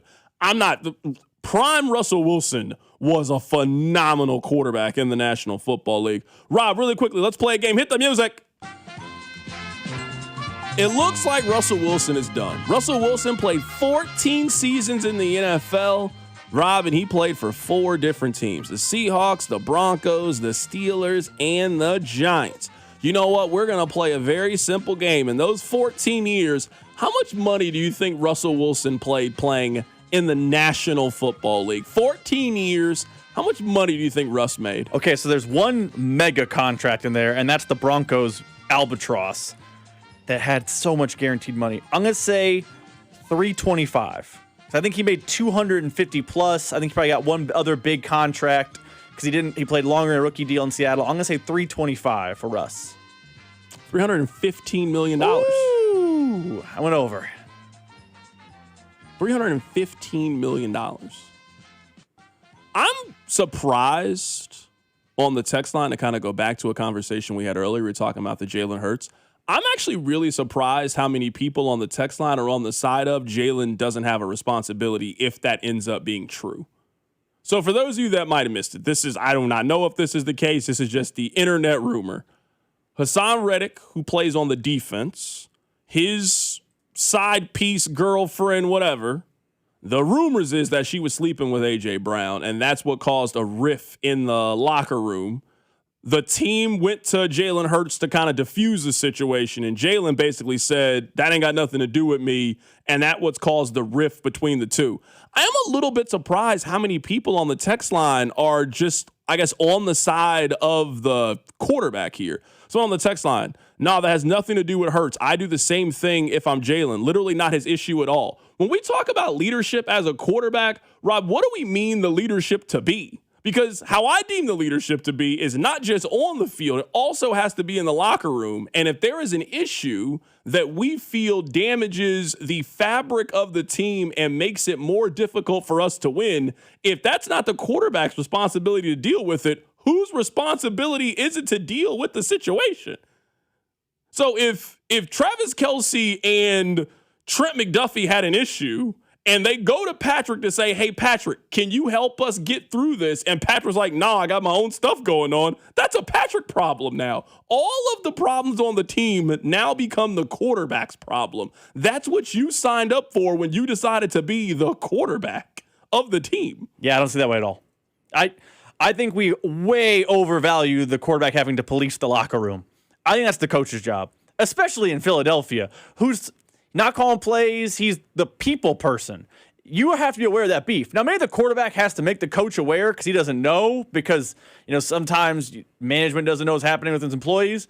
But it's not Jalen Hurts' job to get involved and say, here's my stance, here's how we're going to go forward as a team. That's above his pay grade. Yeah, I'm a little bit, but I guess my question is then, when we talk about quarterbacks being leaders, is there a more leadership situation than we have an issue on the team? We have an issue on the team. We go to our quarterback to try to help the issue, and the quarterback's like, that ain't got nothing to do with me. That's not an issue on the team to me, though. That seems like a serious issue. That's a personal life issue. Our offensive player and our star defensive player do not like each other and are fighting about something. Hey, we need to figure out a way to get through this together as a team. Together. If that person's not if you aren't going to police yourself in the locker room, then I'm just on the side of the argument. It's perfectly fine. Reasonable minds can agree. The quarterback, I'm not saying the quarterback has to fix it. The quarterback has to kind of create some bridge to try to get over the situation, regardless of how stupid it is or it's not in that situation. You're the quarterback of the team. You're the leader. That's what we expect you to do. So if you got to get these two to sit down, hug each other, do all of those things, then that's what you got to do. Someone on the text line, BS, you never get involved between two men and a woman. You can't win, can get you killed. I don't think that Hassan Reddick was shooting A.J. Brown. I don't think that was the problem here. What are we doing here? They asked the quarterback to sit down, have him talk. It does sound like A.J. Brown didn't say that. A.J. Brown said is, take my side in this. Hey, I'm not taking sides in this. You guys are grown men, figure it out. Yeah, for sure. And they didn't figure it out. It could have derailed their season and made them trade A.J. Brown. Maybe this situation could have been resolvable. It could have been solved if they just had a good neutral party in all of this. I'm surprised of this situation. Somebody say, give us an example of how we should have treated this situation. Yo, let's sit down and have a conversation like men. Let's sit down and have a conversation like men. You say what you need to say, and let's squash it and move forward. That's all he needs to do in this situation. I'm not saying he's got to do anything more than that. That's literally all he has to do in this scenario. Hey, y'all need to squash it so we can figure it out. We're all here for the same thing. We're trying to win football games. Your personal issue, you've now brought into the locker room that disrupts our opportunity to try to win. So let's fix it. Let's move forward. And let's do what you need to do to get it to win. I don't care if you guys like each other or not, but while we're here at work, we are working for the same thing and trying to win championships. I think that's all Jalen Hurts needed to do in this situation, allegedly, reportedly. And it didn't sound like he was that interested in doing it. Keep it right here, it's The Drive. You're listening to The Drive with Carrington Harrison, the go-to show for dating advice you didn't ask for. If you got to ask your girl to help on the bill on Valentine's Day, you've done something wrong. On your home for Kansas City sports, 96.5, The Fan. Staples presents Celebrations Made Easy. I was throwing a party for the twins and had custom invites and a banner printed at Staples. And that's when I saw Party City is now at Staples. Party City? No way! Yep. So now Staples has all your printing needs and everything you need for a party. Everything times 2. Yeah, and now at Staples, save 40% on custom cards, photo gifts, wrapping paper, banners, and more. Big news! Party City is now at Staples. That was easy. Shop Staples in-store, online, or on the app. In 613, exclusions apply. Spring is here, and as the weather heats up, the sports action heats up at Circa Sports. From baseball to basketball, hockey to golf, Circa Sports has it all. Circa Sports isn't just sports betting, it's sports betting the way it should be. High limits, player-friendly pricing, and exceptional customer service. Whether you're looking for playoff futures or props on your favorite players and more, Circa Sports has you covered. Download the Circa Sports app or visit circasports.com today. Must be 21 or older. Gambling problem? Call 1-800-GAMBLER. Hi folks, Bob, Blue Springs Ford. Hey Blaine, I know we've got employee pricing going on right now for everyone, but what's the difference in pricing? Great question. 2026 Escape starting at $26,000. That's thousands of dollars off. 2026 Expeditions? Oh, I know this is going to be good. How about up to $10,000 off MSRP and Lightning up to $18,000 off. Plus you get a lifetime powertrain warranty for free. Folks, go to BlueSpringsFord.com right now because this ends soon. Imagine buying your next car from one dealership. With the support of many. With everything you'll ever need. When you buy from any of the Balderson Auto Group dealerships, you're getting the support from all of our dealerships. Like our 100 service bays, collision, and detail centers. And our free exclusive lifetime warranty. No other auto group gives you that. From north, central, south, the Balderson Auto Group has you covered. A family committed to excellence, growth, and harmony. Go to bagkc.com. If you're looking for a new job and to work for a great local company, Gann Asphalt and Concrete is hiring. Top pay in the industry, health, vision, dental insurance, paid time off, and advancement opportunities. Check them out at GannAsphalt.com. One contractor, all things parking lot. Tonight, expect a low of 62 with partly cloudy skies. Weather brought to you by Capital One. Capital One offers no fees or minimums on checking accounts. What's in your wallet? Terms apply. See CapitalOne.com/bank guide. Capital One NA, member FDIC. At Uline, they know firsthand the road to success is an uphill climb. Uline started in the family basement, and through hard work is now North America's most trusted shipping and industrial supplier. They get what it means to have the support of reliable, hard-working partners. So they keep 41,000 items ready to ship. Whether your company is still in a basement office or expanding cross-country, Uline will be there on your road to success. Visit uline.com. Did you hear? Allstate car insurance now costs even less. So when you bundle with home, you can save even more. Check Allstate first to bundle and save with a new lower auto rate. You're in good hands with Allstate. Not available in every state. Only applicable for new auto insurance business. Rates will vary by several factors, including how you purchase the policy. Potential savings may vary. Allstate North American Insurance Company and Affiliates, Northbrook, Illinois. This is the story of the one. As a maintenance engineer at a beverage manufacturing plant, he starts his day knowing every line is ready to run because Grainger delivers the industrial-grade products he needs to keep mixers, conveyors, and packaging equipment moving. With Grainger's vast selection of bearings, belts, and motors, he keeps operations running smoothly, so nothing grinds to a halt. Call 1-800-GRAINGER, click Grainger.com, or just stop by. Grainger, for the ones who get it done. Pump up the volume. Business moves fast. Orders roll in, deadlines close in. When you ship with USPS Ground Advantage, you can keep up with confidence. Every package stays in our secure network from dock to door. And with nationwide reach, dependable tracking, and upfront affordable pricing, you get built-in peace of mind. You run the business. We run the routes.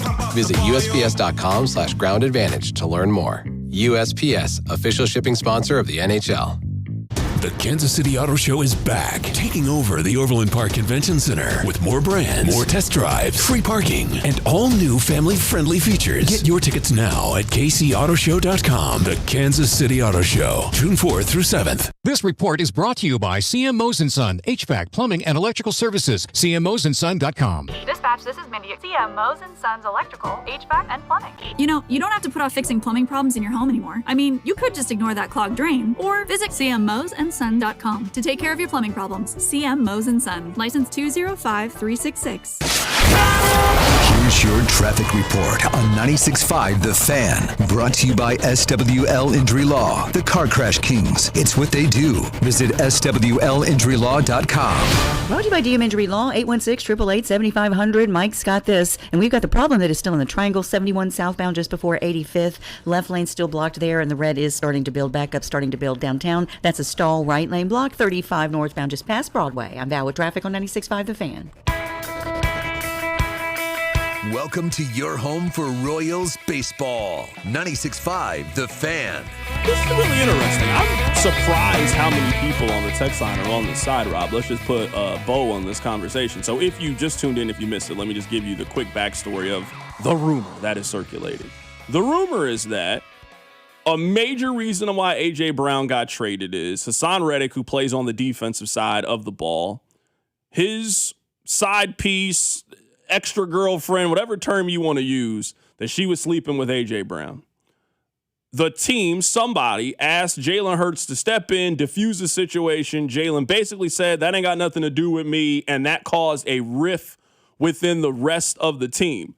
I guess, Rob, to finish this conversation, we can move on from it, is I think acting like they work in a regular kind of coworker environment, I think is a little bit dishonest.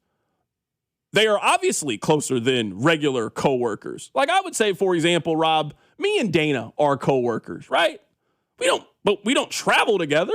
We don't stay in the same, like these guys spend a lot of time around each other. And we talk about how the locker room becomes a sanctuary. Like they just have a different kind of working environment where I do think that part of being the person in charge is, hey, if you're doing something that damages the balance of the team and affects our ability to win, I think it's your responsibility to step in. Now, Rob, this is a pure hypothetical. If you were sleeping with somebody in sales and that was damaging your ability to do the show, we would absolutely talk about it. Hey, Rob, I don't care what you do in your personal life. You can't keep messing with her because if you come to work, you're distracted, you're doing this, you're doing that. Hey, on our time, we are here to work. I think that's my responsibility as the person in the show. I don't care who you sleep with. You just can't sleep with that person. So I think in this example, I don't know if Jalen Hurts really cares who other person is sleeping with. You can't sleep with this person that damages the fabric of the team. There's hundreds of millions of women out here. You're rich and you're famous. Do whatever. Just don't sleep with this person anymore. I don't think it's asking too much for Jalen Hurts to say that, though. I just think, I'm not saying it's not Jalen Hurts' place, but I'm saying I also think it's kind of weird to be that uptight about your side piece. I can see if you were sleeping with your wife, that'd be a different conversation. You mad he was sleeping with your chick on the side? I also think, to my point earlier, A.J. Brown then being told, no, that's not my problem, and then getting in his feelings about it really shows that's even goofier to me. Everybody's wrong here, honestly. Yeah. There's not a winner. I don't like anybody's side. I just think Jalen Hurts doesn't have a responsibility to police the locker room. If he wants to, fine. But there are different types of leaders, and Jalen Hurts might not be. Somebody has to police. This is where I think me and you disagree the most, and me and the text line disagrees. Like, if your locker room is being governed by a coach or a coordinator, you are not a very strong team. Like, some of that responsibility has to happen within it. But it doesn't always fall on the quarterback, though, because, like, or maybe it has to be somebody else in this situation. That's fine. In our work environment, Spectre cannot solve all of our problems. You and I have to be able to solve. If he has to solve every one of our problems, we cannot do our job effectively. So if you are a team and you are leaning on the coach to resolve all of the issues in the interpersonal relationship of your team, I just don't know how strong your team can be. I would agree with that. I think someone has to do it. I just don't think it automatically falls on the responsibility of the quarterback. I also think it's possible, it's all alleged and rumors now. It's also possible the quarterback said, what are we doing here, guys? This is the side chick, not the main chick. Figure it out amongst yourselves and moved on. Like, I think if we polled every NFL locker room, I don't think 32 for 32 have the quarterback is the absolute no doubt leader of our team. I bet there is a leader. I bet you more times than not, those are the teams that are not good. Like, I'm with you. It is not every team in the league. But I'm guessing the teams in which you would say that is not the case for, that is not the teams that are very good. I also think there can be multiple leaders on a team. For example, like the Chiefs. Sure, I'm not saying Patrick Mahomes is not a leader. Yeah, Kelsey should be one of those guys. Jones should be one of those guys for sure. 100%. There's different types. That's my point about different types of leadership. When you look at the Chiefs, who's their emotional, where you get fired up guy? That's 100% Travis Kelsey. Like, I would say Patrick too in some way, but yeah. But so like maybe Jalen Hurts was like, hey, it's not my problem.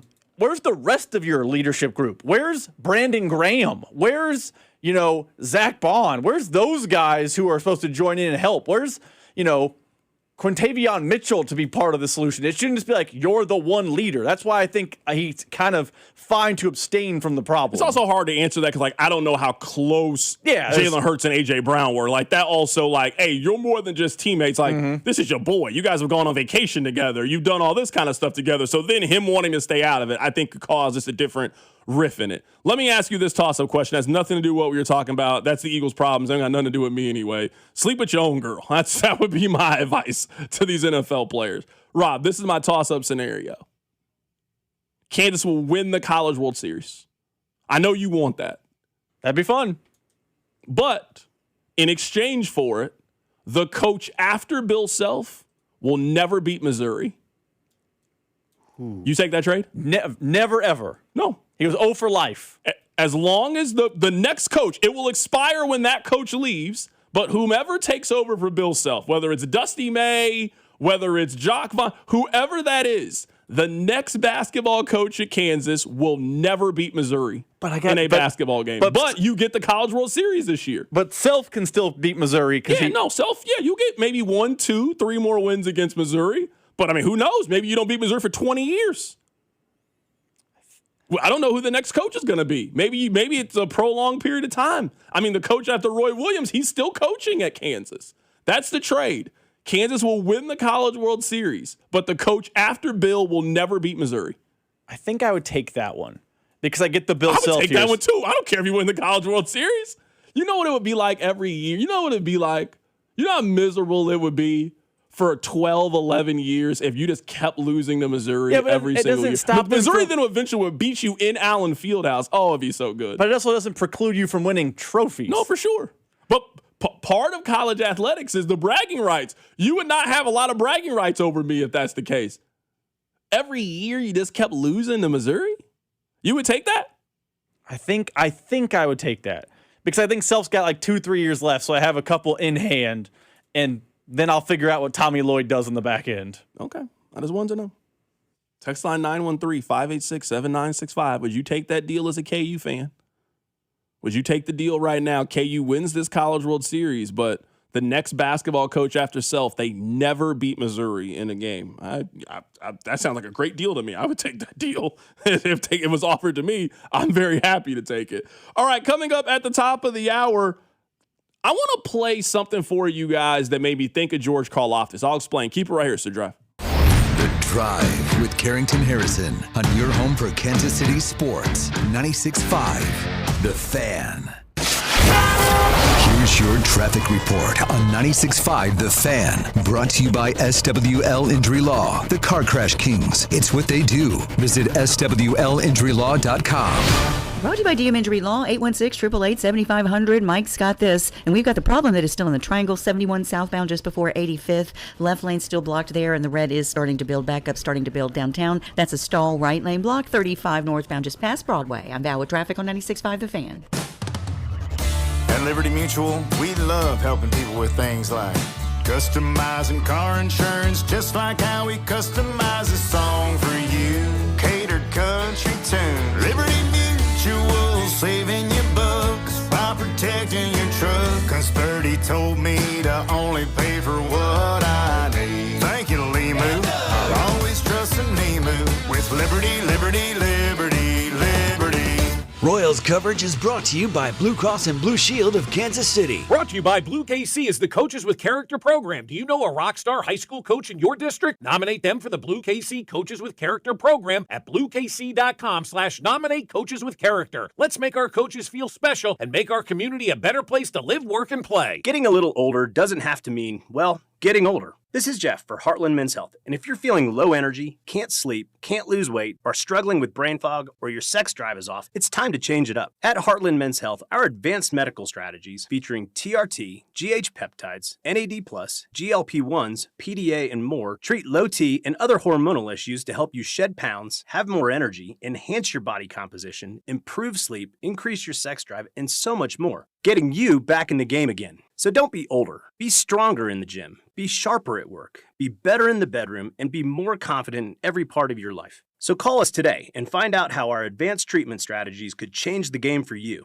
Your first visit is just $99 and includes blood work and a medical consult. And if you start on one of our advanced treatment plans on the day of your appointment, your visit is free. Call 844-447-6600 or go to heartlandmenshealth.com. Feature therapies are compounded and have not been evaluated nor approved by the FDA. Provider prescription required. See website for details. Mia from the Winnings Desk. Every Missouri lottery ticket helps support Missouri public education. Over $8 billion and counting. I was going to list every school, but yeah, there's over 2,400 of them. See the full list at molottery.com/education.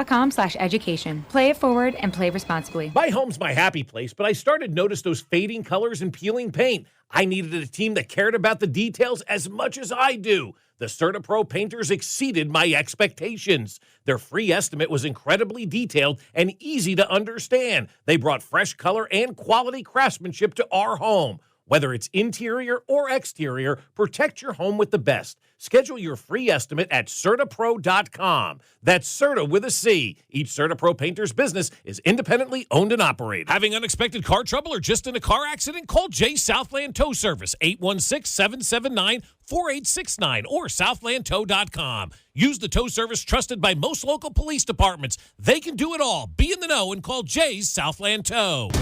The Kansas City Auto Show is back, and we're taking over the Overland Park Convention Center with more brands, more test drives, free parking, and all new features. Join us June 4th through 7th at our exciting new location. Get up close to the latest cars, trucks, and SUVs. Plus, exclusive test drives you won't want to miss. Don't miss your chance to see your future of driving all in one place. Get your tickets now at kcautoshow.com. The Kansas City Auto Show, June 4th through the 7th at Overland Park Convention Center. Hi, I'm Carter. And I'm Charlie. We'd like to share a quick story about a homeowner named Jack. Jack had a home he needed to sell fast. And Jack thought he had it all figured out. So Jack talked to multiple cash buyers. Jack chose the highest offer. But the day before closing, guess what? The buyer backed out.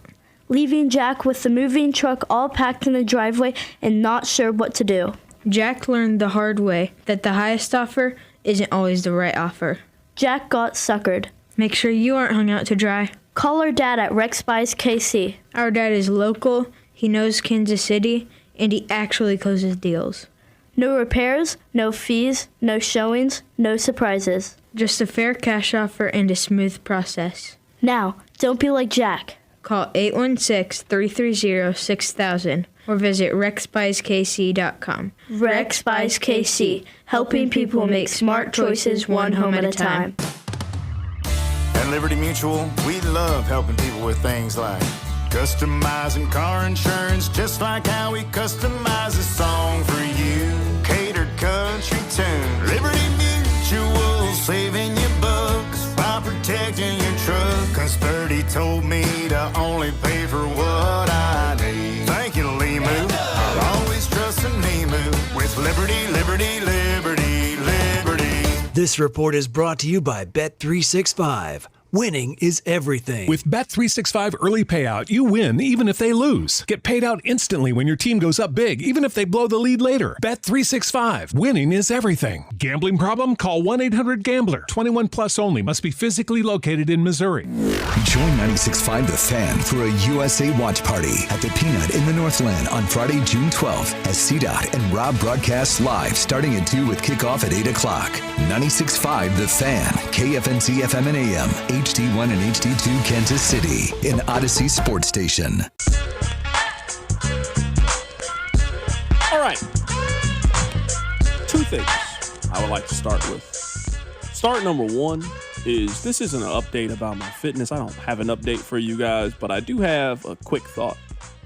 So today, I went on a long walk. I've been trying to kind of get my 10,000 steps all at one time, just be done with it for the day. So I went on a very, very long walk today. And while I was on the walk, Rob, I was listening to a podcast, and I want to play you part of that. But before I tell you what I listened to, I want to salute any of you that run outside. The way my knees are set up, it's not set up for that. It's not set up for that. Not at all. I could run on the treadmill, really no problem. Doesn't really hurt. The moment I start running outside on that pavement, Rob, on that concrete, my knees instantly start screaming. I feel like Joel Embiid in 2017. I can't do it. I got Derrick Rose knees when it comes time to start running outside. So for those of you that do run, outside and your body can withstand that, hey, you're a better person than me. I can't do it. I have no interest in doing it. I tried a little bit for it today. I was like, let me run for a little bit. I was like, no, I'm gonna get back to walking. This is much more comfortable on my joints. That's the first thing I want to tell you. All right, here's the second thing. So while I was on my walk, I was listening to the 3 and Out podcast with John Middlecoff. It's actually one of my favorite football podcasts. And they were having this conversation about Jared Verse, who made me think about George Karlaftis. I'll explain why. Here's John Middlecoff. Think about this. If Jared Verse was in this draft at 25 years old, we've already seen him in the NFL, like you know exactly what you're getting, but he's going in the draft, he would have gone second. The Jets pray that David Bailey turns into Jared Verse.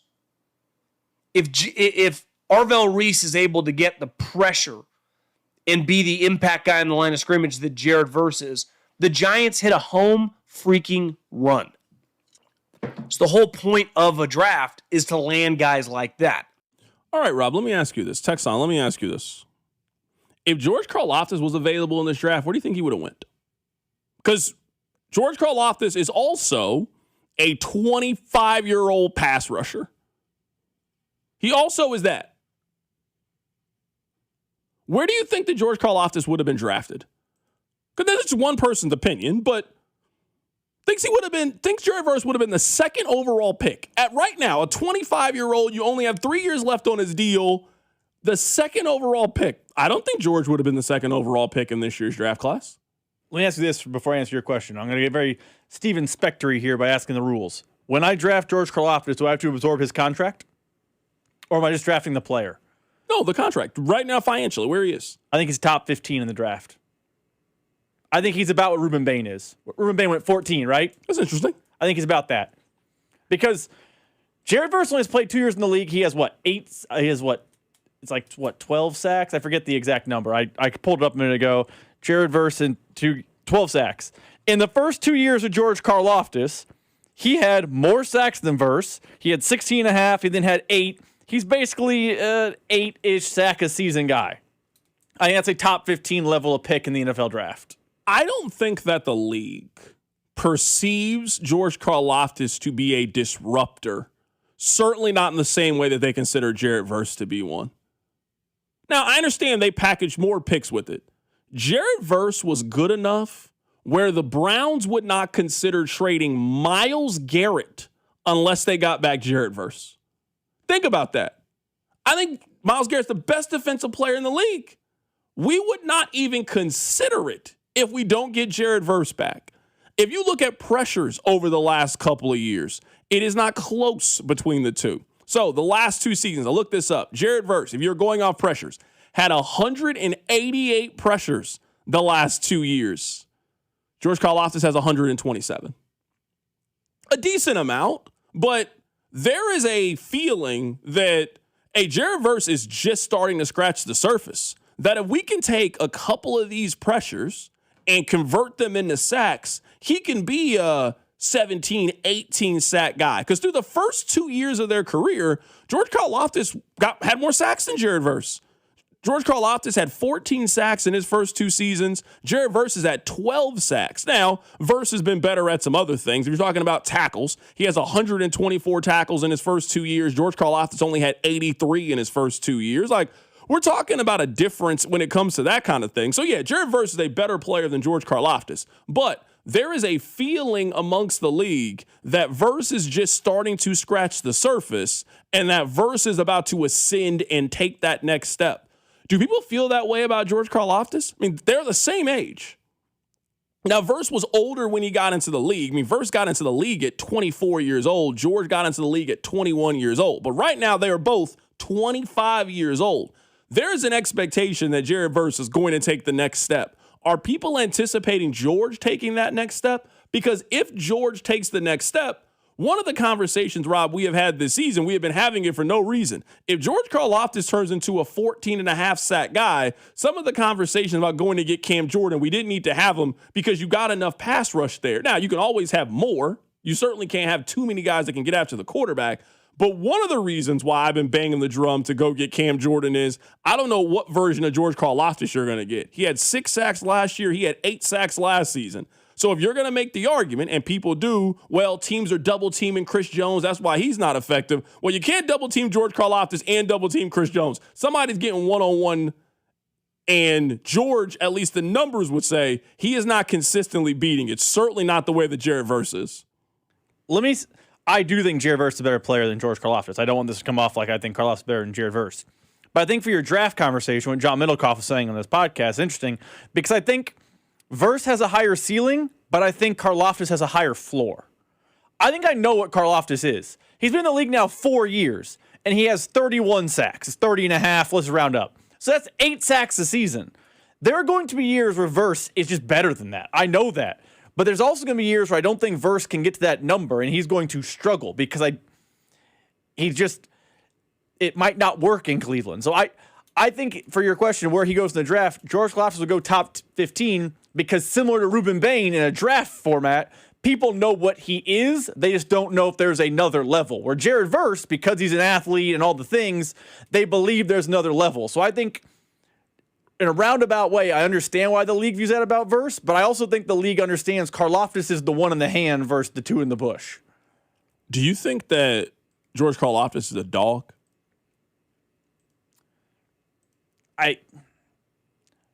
Yes and no. I mean, his stats indicate he's a lot more dog than the text line thinks, but I don't think he's the same way a dog is like Myles Garrett. No, for sure. I'm just saying is like right now we did a poll question. Do you think that George Karlaftis is a dog? What do you think the split comes back? 70-30 no. I think that's because there's the alpha on the D. He's not the alpha on the D line. That's the way I'll say it. Chris Jones is the guy on the D line still to this day. And I think because of that, he doesn't get viewed as a dog. He had 6 sacks last season. Kind of hard to call yourself a dog if you had 6 sacks last year. You had 8 the season before. It's also worse NFL season. I mean, he's 2 years removed from 10. He had 8, 10, and then 8 again. I mean, that's a really good 3-year run. You would take that, and then he had a down year. Now, let's see if it's a trend line or if it's just a dip. But if he goes back to 8, 9 sacks next season, that's a guy who is 8, 9, 10 sacks a season. Yeah, that's a dog. That's a guy who... Do you think he can become a dog? I would say right now the answer is no. I do not think you consider George... Not you, but I mean like the general concept of you. I do not think people consider... I don't think Kansas City considers George Karlaftis a dog. I don't think people around the National Football League consider George Karlaftis to be a dog. When you talk about guys on that D-line, this season, when the Chiefs are playing somebody, we will have a segment dedicated to what are they going to do with Nick Bonito? What are they going to do with this defensive lineman? I don't think that they're having conversations in Denver like, oh, man, the Chiefs got George Karlaftis. What are we going to do today? How are we going to neutralize George Karlaftis? If this defense is going to take that next step, because this is a relatively young defense, right? And we also think that Chris Jones is maybe on his last year with the team. Man, we're not that far removed from George Karlaftis is going to be the elder statesman on the team. He's going to be 26 years old, 5 years in the league, and you've also gotten paid your second contract. Like, the time for George Karlaftis to figure it out is here. It's now. They need him to figure it out. Their defense is sort of predicated among him being able to figure it out. And you got Karlaftis and Omar Norman-Lott and Ashton Gelati and R. Mason Thomas. You got all of those guys to create a dynamic front that can obviously help the back half of your secondary. So I'm with you. I don't think the text line would say yes on George Karlaftis now. If that answer doesn't become yes at some point in the next 12 months, they got some serious conversations to have, and they will have to continue to throw more and more resources to D-line, or they need either Ashton Gelati or R. Mason Thomas to become one of those things. Let me say it this way about George Karlaftis. I mean, this is the best way for me to say it. I don't think he's a dog. I think he's an elite number 2. It's like for a while. I don't think he's an elite number 2. I just the comparison would be Danielle Hunter. If we're saying Danielle Hunter that's not a fair comparison. Danielle Hunter's a 1 everywhere else in America. That's except for 2, though. Except for that's like saying, you know who actually is number 2 is you love T. Higgins. We'll use T. Higgins as the example. That's like saying T. Higgins is number 2 or Michael Pittman is number 2. Who on the D-line would you consider to be in that George Karlaftis vein? Who would you consider to be clearly not a 1, but a strong number 2 pass rusher? Who would that guy be? You can even think on it. I'm not trying to put you on the spot here. You can even think about it. I'm just curious what other players we would put in that conversation. Because, like, if we're saying it's Jared Verse, he is not the player that Jared Verse has been. What about Boye Mafe? He was for Seattle. He might be that guy for Cincinnati. But when he was in Seattle, no one was like, hey, we got to really make sure Boye Mafe is held down. I think he is an elite number 2 type of pass rusher. Okay. Text line 913-586-7965. Would you consider George Karlaftis to be a dog? Like, when you look at their D-line, do you feel like they have a dog? I think the numbers would suggest right now the answer is no, and I think they need that answer to be a yes at some point in order for this defense to be able to reach its full potential, especially if you're looking at the rest of this defense. Like, this team needs Mansour Delane to be that from the jump. If you move up to the 6th overall pick to go get yourself a corner, you are expecting him to be one of those kind of guys. We think he can be one of the best corners in the league. We think he can be physical, can go up against anybody. People feel that way about Noah Williams, that he can develop and turn into that kind of guy. You kind of need your D-end. You need him to check that box, and you need him to be considered to be one of those kind of guys. We'll keep this conversation going. We'll continue to talk about the NFL. Keep it right here. It's The Drive. The Drive with Carrington Harrison on your home for Chiefs football. 96.5 The Fan. FanDuel is giving you even better payouts on same-game parlays all NBA playoffs long. And with more ways to build and more value every time you play, you can stack your picks your way for every game, every matchup, and every moment. From point spreads to player points to threes and so much more, you can build it all into one simple same-game parlay and go for an even bigger payout. So if you're betting a same-game parlay this NBA postseason, you can bet them with America's #1 sportsbook app with our friends over at FanDuel. More options, better payouts, all NBA playoffs long. So head to FanDuel.com/local to get started. One more time, that's FanDuel.com/local. FanDuel puts player research right at your fingertips so you can check every stat, trend, and matchup all in one place. You can make your picks with confidence. Everything you need in just one app, so don't miss your shot. Head to FanDuel right now, America's #1 sportsbook app and official partner of the NBA, and play your game. 21 and present in Missouri. Gambling problem. Call 1-800-GAMBLER. $5,000. That's the average amount of money people in the U.S. are now spending on gas in a year. $5,000. That's crazy. If you drive, you have to download Upside, the free app that gives you cash back for buying gas. That's right. You can earn cash back with Upside just for buying the gas you're already buying. You can literally start earning cash back today. I use Upside, and just last year, I made nearly $300. You're putting gas in your car anyway. Why not get cash back? If you like extra cash, download Upside. I'm saving the cash I earn from using Upside to help pay for a vacation later this year. Download the free Upside app now to earn cash back when you fill your tank. Use promo code SNAP to get an extra 35 cents per gallon on your first tank. You can cash out anytime, right to your bank or a gift card for Amazon and other brands. Just download the free Upside app and use promo code SNAP for a 35 cents per gallon bonus on your first tank. That's code SNAP for a 35 cents per gallon bonus. This is the our idea is ready to launch vision. This is the create great jobs vision. This is the we need more space vision. This is Busey, where your business visions become realizations through securing capital for growth and comprehensive strategies that ensure a prosperous future, because thriving businesses mean thriving people and thriving communities. Busey Bank, building business, growing wealth since 1868. Member FDIC. Hi, I'm Amanda, your friend and jeweler at Shane Company. As director of bridal design, I travel the world for inspiration so that your engagement ring stands out from the rest. My team of in-house designers and I work alongside skilled artisans to curate the most beautiful collection of exclusive engagement rings. At Shane Company, you'll find the ring that's a reflection of your unique style. No cookie-cutter designs here. See our selection in-store or at shaneco.com. Because a friend wants you to get exactly what you want. Shane Company, your friend and jeweler. I'm McCall with Lee Summit Subaru, and it's time to make a big deal out of nothing. Announcing Lee Summit Subaru's 0% event. Get up to 0% on select 2026 Subaru models for up to 72 months. And we have the largest selection of Subaru certified vehicles in Kansas City, starting as low as 1.9% for 72 months. 0% event and a lifetime warranty. Fall in love with driving again at Lee Summit Subaru. Based on January 2025 through June 2025 Kansas City inventory listings. Imagine buying your next car from one dealership. With the support of many. With everything you'll ever need. When you buy from any of the Balderson Auto Group dealerships, you're getting the support from all of our dealerships. Like our 100 service bays, collision, and detail centers. And our free exclusive lifetime warranty. No other auto group gives you that. From north, central, south, the Balderson Auto Group has you covered. A family committed to excellence, growth, and harmony. Go to bagkc.com. Hey, what's up, flies? This is David Spade. Dana Carvey. Look, I know we never actually left, but I'll just say it. We are back with another season of Fly on the Wall. Every episode, including ones with guests, will now be on video. Every Thursday, you'll hear us and see us chatting with big-name celebrities. And every Monday, you're stuck with just me and Dana. We react to news, what's trending, viral clips. Follow and listen to Fly on the Wall everywhere you get your podcasts. I'm Bob Burke, founder and chairman of Burke America Parts Group, a family of brands that includes RepairClinic.com, an appliance and HVAC parts solution company that's grown into an international brand. Before AmericanEagle.com, we partially launched a new technology platform developed by another firm.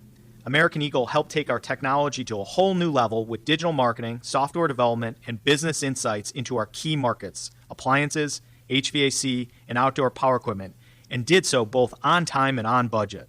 AmericanEagle.com has the resources, experience, and talent needed to produce solutions. Our new technology platform, developed by AmericanEagle.com, has produced tremendous results with higher traffic, conversion, engagement, and online revenue. If you have any home repairs you need to take care of, check us out at RepairClinic.com. If you need a world-class website or technology project, then I would highly recommend AmericanEagle.com. Call AmericanEagle.com at 773-NETWORK. That's AmericanEagle.com, 773-NETWORK. Having insurance isn't the same as having State Farm. It's like needing a lawyer, but getting some guy who just watches courtroom dramas. How does the defendant plead? Guilty. Wait, what? Also, objection. You object to what? Erroneous. Counsel, approach the bench. Hey, can I get a whack at the gavel? You wouldn't settle for just any lawyer, so don't settle for just any insurance. Get the real deal with State Farm. Like a good neighbor, State Farm is there. Get everything you need for the entire job delivered. From lumber to drywall, flooring, and fixtures, get it all delivered from the Home Depot. With same day, next day, or any day delivery, staying on track and on time is crucial to your job. That's why it's our job to get you what you need when you need it. We deliver the supplies. You deliver the results. Brought to you by the Home Depot. You're listening to 96.5 The Fan from the DM Injury Law Studios. Mike's got this. Car, truck, or motorcycle wreck? Remember, Mike's got this. 816-888-7500. Mike's got this. The countdown to the World Soccer Championship is brought to you by Blue Cross and Blue Shield of Kansas City. From here, for wherever you are, that's the benefit of blue. Visit bluekc.com/benefit of blue for more information. Here's your traffic report on 96.5 The Fan. Brought to you by SWL Injury Law, the Car Crash Kings. It's what they do. Visit SWLinjurylaw.com. Okay, new problem 435 westbound just before Holmes. Right lane is blocked. That's a stalled big rig and a lot of onlooker delay. Raytown looks like 435 northbound past Gregory Boulevard. Right lane blocked there. I'm Val with traffic on 96.5 The Fan. Hey, it's Chris Jones from the Kansas City Chiefs. Welcome back to The Drive with C-Dot on your home for Chiefs football. 96.5 The Fan. All right, so let's reset what we were talking about if you are just tuning in. So I was on a walk earlier today. I was listening to the 3 and Out podcast with John Middlecoff. It's one of my favorite football podcasts. I really enjoy listening to it. So they were having a conversation about Jared Verse. I'm sure by now you have heard. Jared Verse was included in the Myles Garrett trade. The Browns said they would not have made the trade if Jared Verse was not included. He is 25 years old. He has a bunch of pressures over the last couple of seasons. He's third in the National Football League. He's still on a rookie deal. He's a very talented young pass rusher. Here's what John Middlecoff had to say. Think about this. If Jared Verse was in this draft at 25 years old, we've already seen him in the NFL. Like, you know exactly what you're getting, but he's going in the draft. He would have gone second. The Jets pray that David Bailey turns into Jared Verse. If Arvell Reese is able to get the pressure and be the impact guy in the line of scrimmage that Jared Verse is, the Giants hit a home freaking run. So the whole point of a draft is to land guys like that. So that was John Middlecoff. And this led me to think, well, he's the same age as George Karlaftis. Where would George Karlaftis go if he was available in this year's draft? Why does the league not feel the way about Karlaftis that they clearly feel about Jared Verse? It then led us to a conversation. Very simple question. Yes or no, do you consider George Karlaftis to be a dog? Rob says that he thought the text line would be 70-30. No, we're going through it. It's a little bit split. Somebody on the text line said, hear me out. George Karlaftis is like Sprite. He's not a top drink, but usually solid. We're not disrespecting Sprite in that way. Not at all. We're not doing that. We're not disrespecting the OG. No, not on this show. I will not stand for that. We will not disrespect Sprite, not while I'm here. This got me thinking, Rob. How many dogs would you say are on their defense? Because on the offense, I don't think it's really that difficult. Their quarterback is a dog. Their center is one. Their running back is one. Their right guard is one. Travis Kelce. They got dogs on offense. Now, I think they have a lot of possible dogs on the defense. Mansour Delane could be that, or Mason Thomas. Like, I'm not saying they can't be. We just haven't seen them yet.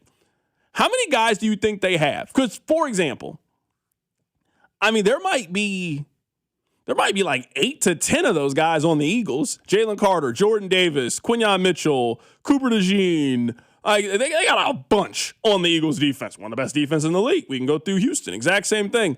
How many of those guys do you think Kansas City has right now? Because I think it is very clear that the Chiefs have tried to turn over that defensive roster.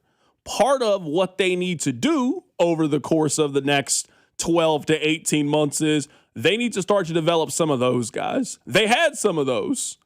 That's what Snead was. That's what Charvarius Ward was. That's what Trent McDuffie was. They had a lot of those guys. That's what Frank Clark was at one point. Tyrann Mathieu. They had some of these guys. Whether it was to trade, free agency, time has elapsed. They are now trying to turn this roster over.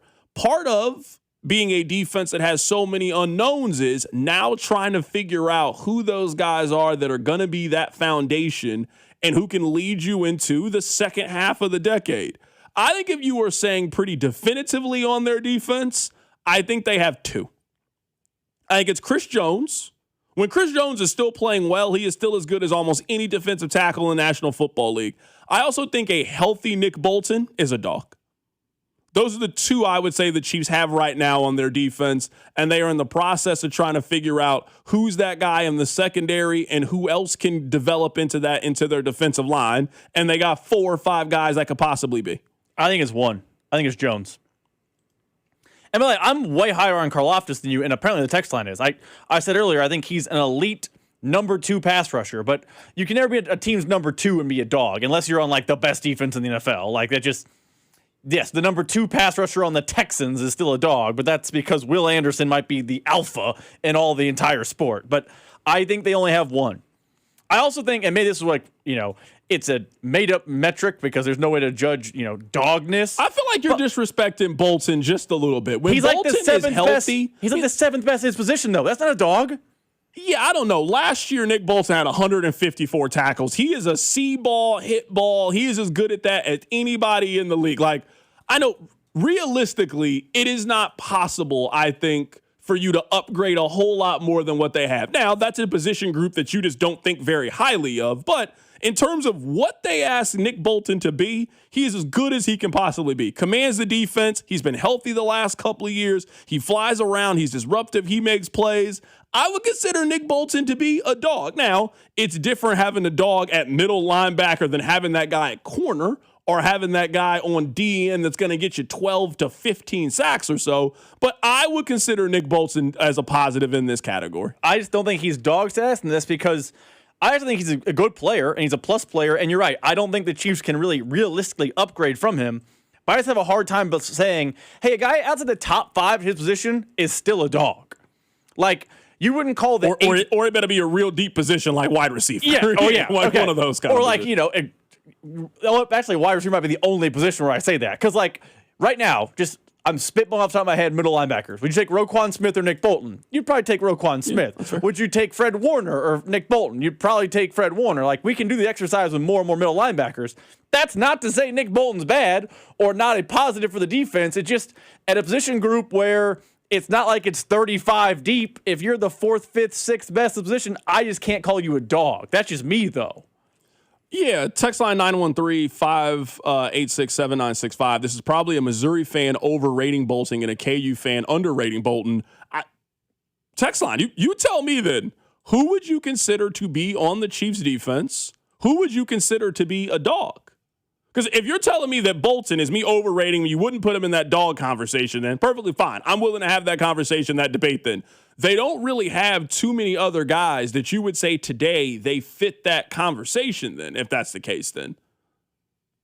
If we're saying Karlaftis isn't, which I would not consider George Karlaftis to be that kind of guy. To me, a dog is a consistent producer that every single year you know exactly what you're going to get from that guy. Nobody can tell me they know what you're going to get from George Karlaftis. One of the reasons why Kenneth Walker is, well, we got 4 years of data. Hey, Kenneth Walker's going to have 1,100 yards. Kenneth Walker's going to have 8 touchdowns. He's going to be physical. He's going to set the tone for your team. You could tell me George Karlaftis has 5 sacks this year. I wouldn't be surprised. You could tell me that he has 9.5 sacks. You could tell me that he puts it together and he figures it out and he has 11.5 sacks and is a Pro Bowl guy this year. I also really wouldn't be that surprised if that ends up being the case. So that's not to say that he can't turn into one of those kind of players. He's just not that right now. They don't have a lot of certainty on defense. So one of the reasons why I consider Bolton in that kind of category is he's one of the few players that you feel that way about the defense. They don't have a lot of guys that I can tell you what they're going to be. But if Nick Bolton is healthy this season, he will have at least 140 tackles this year. He will be one of their best defensive players. That means something. I also think this is where, like, the fact the metric is made up, like there's no stat that says, oh, that is or isn't a dog. It's so different. Because like some of the text line says Frank Clark was a dog. If you're talking about like personality and leadership and like he absolutely was. Play on the field. Yeah, but play on the field. That's a different conversation. Like Frank Clark had a dog mentality, but I don't think he was a dog. I think Nick Bolton has a dog mentality. So like this is why the metric there is no way to properly judge it, but it is a little bit of everything. We just view the word dog a little differently. Yeah, no, that's perfectly fine. Someone says, I feel like dog is an attitude, not a level of player talent. Yeah, I don't know if you can be a dog and not be good. Like, we all know the corner that's like really angsty and in the middle of things. Like Eli Apple. Like Eli Apple's the name. For He's sure. talkative. 100%. A great example. Eli Apple has the attitude of a dog, but doesn't have the skill level to be able to back it up. I can't give you that label then. I can't give it to you because you run your mouth all the time. Like the stories that you and I hear about Dale Carter, he had the Eli Apple conversation. He also was a dog because he was one of the best corners in the league. So yeah, no, that's a good one. I'm 100% with you. Somebody says, I agree with you on those two, also hoping that Noel Williams can turn into that player. Absolutely. Again, this is not me saying that they don't have guys that could possibly be that. Like R. Mason Thomas, in 2 years, we could be having the conversation like he's a dog. But I would say, though, this is kind of like the Hall of Fame conversation. We can move on from this. If you got to debate it, then the answer is no. If I asked you that question about Max Crosby, for example, you know what we're not spending a lot of time doing? Debating on whether or not you think he checks the box. He absolutely does. You know he does. Everybody around the league knows that he does. So we're at the point where we're arguing and debating on a certain guy. The answer for that question is probably no. When you know, you know. When you know, you know. So if R. Mason Thomas turns into that, we won't really have to discuss it a whole lot. It'll just be, look at how disruptive he is. He's a game-changing kind of player. They got a dog on that defensive line. I don't know if you say that enough about George Karlaftis. I will say this about the secondary because someone said Noel Williams, and you mentioned this earlier, and I think it's a billion% correct. They need Delane to be that guy. Absolutely, 100%. They need Delane. If they need not just like over the course of his contract and career in the NFL, they need to kind of hit him the ground running. He's got to be a dog. He doesn't need to be Pat Surtain immediately, but he can't be and it's no disrespect to Jalen Watson, he can't be Jalen Watson in year one. They've pinned too much on him being something more than just a good corner. If there's one player on the defense where I said, if that player becomes a dog, the whole, perception view of the unit changes, it's all on Monster Delane. And that includes Karlaftis. If Karlaftis becomes a dog, that's great. If Delane's getting cooked every day, who cares? Sure. I know people don't like using this as a metric. Monster Delane needs to make the Pro Bowl in his first 2 seasons at a minimum. At a minimum, he needs to make the Pro Bowl in one of these next 2 seasons. Not a 19th alternate. No, he needs to be on the Pro Bowl team in these first 2 years. Given what you have given up to acquire him and how I think he's going to be used, I think that's a fair metric for him. He doesn't make it in year 1, but by year 2, I need to look at him like he's Quinyon Mitchell. I need to look at him like he's Cooper DeJean. I need to look at him like he is one of the best young corners in the National Football League. I'm 100% agree with you. All right, Rob, can we give people an update? So if you missed it, yesterday we had the manager, the coach for Kansas baseball on the show. You guys know Rob is an alum. He tried to go to the game last week, and they basically told him you can buy 2 tickets. So we had the coach of the team on the show. I brought it up. Hey, coach, can you help my guy Rob out? This is what he said. Rob needs to be a baseball season ticket holder then. Let's get it done, Rob. Well, you know what happened, Coach? Let me tell you what happened. Rob tried to call over there and tried to use some radio clout to get some tickets for this weekend, and he was basically told, you got to go through the same process as everybody else. So he's a little salty right now that he had to watch last weekend on TV. Rob's got my cell now, so we'll take care of him. All right. Now, let me just ask you this real quick thing. Are you willing to become a baseball season ticket holder if that means they'll hook you up with tickets? Because I'm looking right now. You can get general admission season tickets for $80. That's just like another donation. Maybe you won't use them all the time. Give them to a kid. But are you willing to make a donation to ensure that you get these tickets? Maybe that can help us. Right now, I feel like this is also my fight with you. Now, I'm not willing to do the work. It's your team. You're an alum. You donate to the Williams Scholarship Fund. But I'm at least willing to use this show as a platform to ensure that you get a chance to buy 2 tickets at a reasonable price. I'm willing to do that for you. Face. I'd pay face right now. For sure. So if I got to call over there to KU, I don't want to. I feel like that's your own fight. But I'm willing to do that to help you out. But I want to know, how badly do you want these tickets? Are you willing to sign up? You can get, right now they're on sale. Text KU and say you'll become a season ticket holder right now. You just want fair access to 2 tickets. The coach said, I got you. He ain't got you. We need him to get you. I have clipped the audio, and I am planning on sending it to KU and telling them, I apologize for trying to get freebies. That's on me. I'll hold that L. I'm not even going to lie. That's a mistake by me. I went from no tickets to thinking I deserved the VIP only. Yeah, that was crazy. I don't know why you did that. You thought they were going to give you 2 free tickets to this thing? I forgot where I sit for basketball games for a minute. It's not close. Yeah, come on, Rob. You really, really overplayed your hand. 100%. You did. You overplayed your hand. You don't got no contacts over there, nobody. What's the purpose of doing this show? And then whenever I get somebody's number, I give it directly to you. I will say, I think I overplayed my hand. I have some people's contact. I reached out, and the freebie conversation got shut down pretty quick. Pretty fast. Rob, you got to start building more. You got to start networking more. This wouldn't happen to me if this was Mizzou. This wouldn't happen to me. This would never happen to Mizzou. They don't win.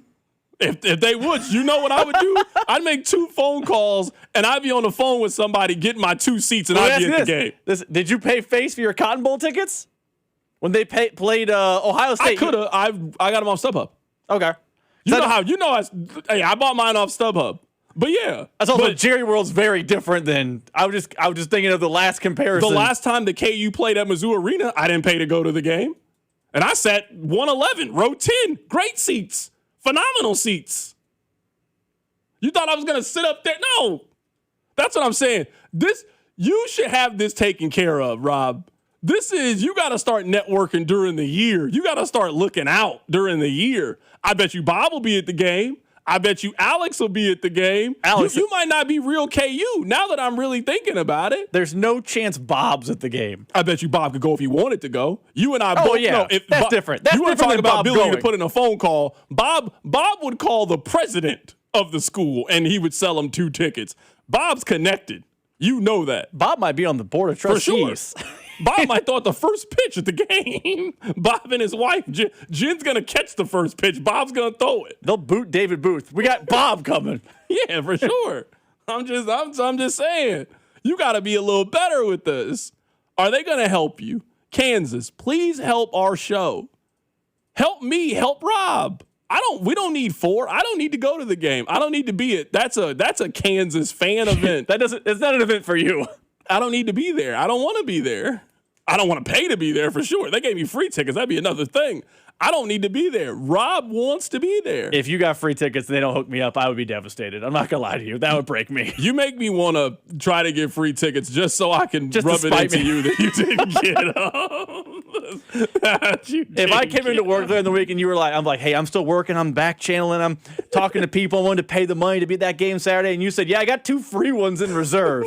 I think you'd be doing the show with Nathan that day. Yeah, no, I just want you to, that's it, man. I just want you to, I want you to go, man. I want you to be happy. I want you to celebrate your team. This is an exciting time for you. I mean, when you think about it, this was a rough year for Kansas athletics. It really was. Football team, you guys had a new stadium. You finally thought this was going to be the year you beat K-State. They took that belt out once again and smacked you guys in your own building. You lost to Mizzou in football this year. You didn't make a bowl game this year. You want to fire your head coach. Your basketball coach almost quit. You guys didn't win the league, got smoked in the Big 12, lost in the NCAA tournament on a buzzer beater. Your number 1 overall recruit, you told me he was Kobe Bryant. He wasn't. I mean, it was a rough year. So if Kansas baseball brings you joy, puts a smile on your face, if that makes you happy, Rob, that's what I want for you. So I'm willing to do my part. Kansas, please help Rob. Your coach said he would help. He said he would hook it up, he said. He said, I'll hook it up. Then hook it up. Keep it right here. It's The Drive. The Drive with Carrington Harrison and Rob Brenton. You losers is what you are. On your home for Kansas City sports, 96.5 The Fan. Well, it's Carrington Harrison from The Drive here. Let me ask you a couple of questions. Do you have poor sleep? What about low energy? How about brain fog, a reduced sex drive, weight gain, and workouts that just don't deliver like they used to? Well, the problem could be low testosterone. And the truth is, those testosterone levels can start declining as early as your 30s, 2 or 3% every single year. And before you know it, you just don't feel like the same man you did back in the day. Well, you don't have to accept this as just aging. Heartland Men's Health specializes in customized testosterone therapy and targeted body composition plans. You might think you have low T. Well, pick up the phone and call this number, 844-447-6600, or check out the website and take this simple 10-question quiz. Visit heartlandmenshealth.com. Your initial visit is just $100, includes a medical consultation, a PSA test, and lab results in about 30 minutes, and your treatment can start that day. 3 locations, Overland Park, Independence, North Kansas City. There's no need to wait. Go stop by and see my friends over at Heartland Men's Health. Featured therapies are compounded and have not been evaluated nor approved by the FDA. Provider prescription required. See website for details. Baseball season is in full swing, and that means the summer heat is coming. The guys at Climate Control have been serving KC homeowners for over 35 years, and they know how to get your cooling system ready to handle our scorching hot summer weather. Stay cool and comfortable this summer. Call Climate Control today at 816-265-2830. 816-265-2830 for all your cooling, heating, and plumbing needs. Don't wait. Visit ClimateControlKC.com today. Climate Control Heating, Cooling, and Plumbing. Royals coverage sponsored by Renner Garage Door. Forward and back, RENNER. Almost Andy Reid here for Renner Garage Door, America's oldest family-owned garage door company, serving both wholesale and retail markets. Free repair or replacement quotes and $100 off a new garage door. Car, truck, or motorcycle wreck? Remember, Mike's got this. Paid for client betrayal and endorsement. The choice of a lawyer is an important decision and should not be based solely upon advertisements. Give me one good reason why I should call DM Law. How about 3 great reasons? 1, it's easy. 2, it's fast. 3, the results. Mike's got this. 816-888-7500. Mike's got this. Hi, Toby Tobin along with Jason Goodenkoff from Lewisburg Ford, Lewisburg, Kansas. Hi, Jason. Hello, Toby. So what is going on at Lewisburg Ford? Hey, we've got an amazing promotion right now, Toby. We've got employee pricing for everyone. That means you don't have to negotiate price and you can buy a brand new Ford just like a Ford employee can. It's a big benefit to them. Now it's a big benefit to everybody. But now the dealer's all the same as you? Every dealer's going to be the same price. So the only thing that makes a difference is the dealer who you're working with. And Lewisburg Ford is the best, okay? I'm touting how good we are. Okay? 23 President's Award, the number one F-150 dealer in the Kansas City area 9 years in a row, and the biggest F-150 dealer for 5 years in the state of Kansas. I know you are the best place to buy a Ford. We're going to take better care of you than anybody. Period. Yes. Absolutely. How long is this going on? Well, we can come to you, and we're going to do this through the 7th of July. So if you want us to come to you, we can come to you, or we'd love to see you in Lewisburg. What's your toll-free number? 816-444-2300. Or LewisburgFord.com. Community Blood Center is teaming up with the Kansas City Royals for our annual Royals Weeks. This Wednesday, join us at the K for the Royals Blood Drive from 9 to 3. All who come to donate can choose between 2 Royals tickets or a limited edition Royals t-shirt. Can't make the drive? Now through June 14th, stop by one of our 8 centers or blood drive to donate to receive 2 tickets. All tickets are subject to availability to one select Royals home game this season. Schedule your donation today at savealifenow.org or call 877-468-6844. When you're ready to paint your home, you want it done right the first time. That's why I trust CertaPro Painters. They aren't just a service, they're local professionals with over 70,000 5-star reviews. From the detailed proposal to the final brushstroke, the entire process was completely worry-free. Get professional painting at the right price. Schedule your free estimate online at CertaPro.com. That's Certa with a C. Each CertaPro Painter's business is independently owned and operated right here in Kansas City, so you're dealing with local. It's CertaPro. It's game day. Are your moderate to severe Crohn's disease or ulcerative colitis symptoms keeping you from the action? Skyrizi, risankizumab Riza, could help you get back to the game. Skyrizi is proven to help people feel significant symptom relief, achieve remission, and visibly improve damage of the intestinal lining.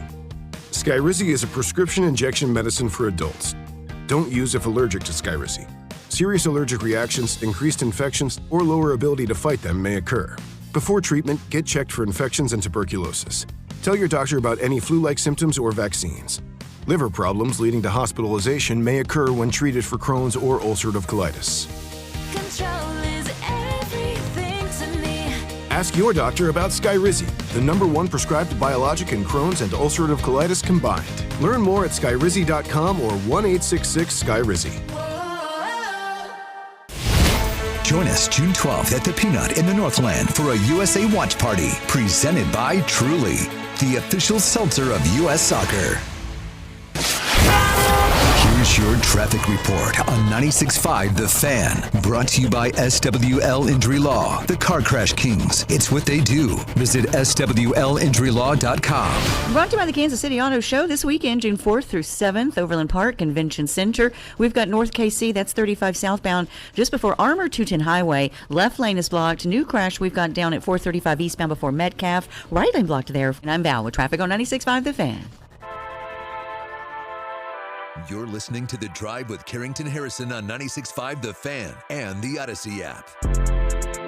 Rod, we usually would have this conversation at 5:45, but we're off early today, so I'm just going to tell you right now.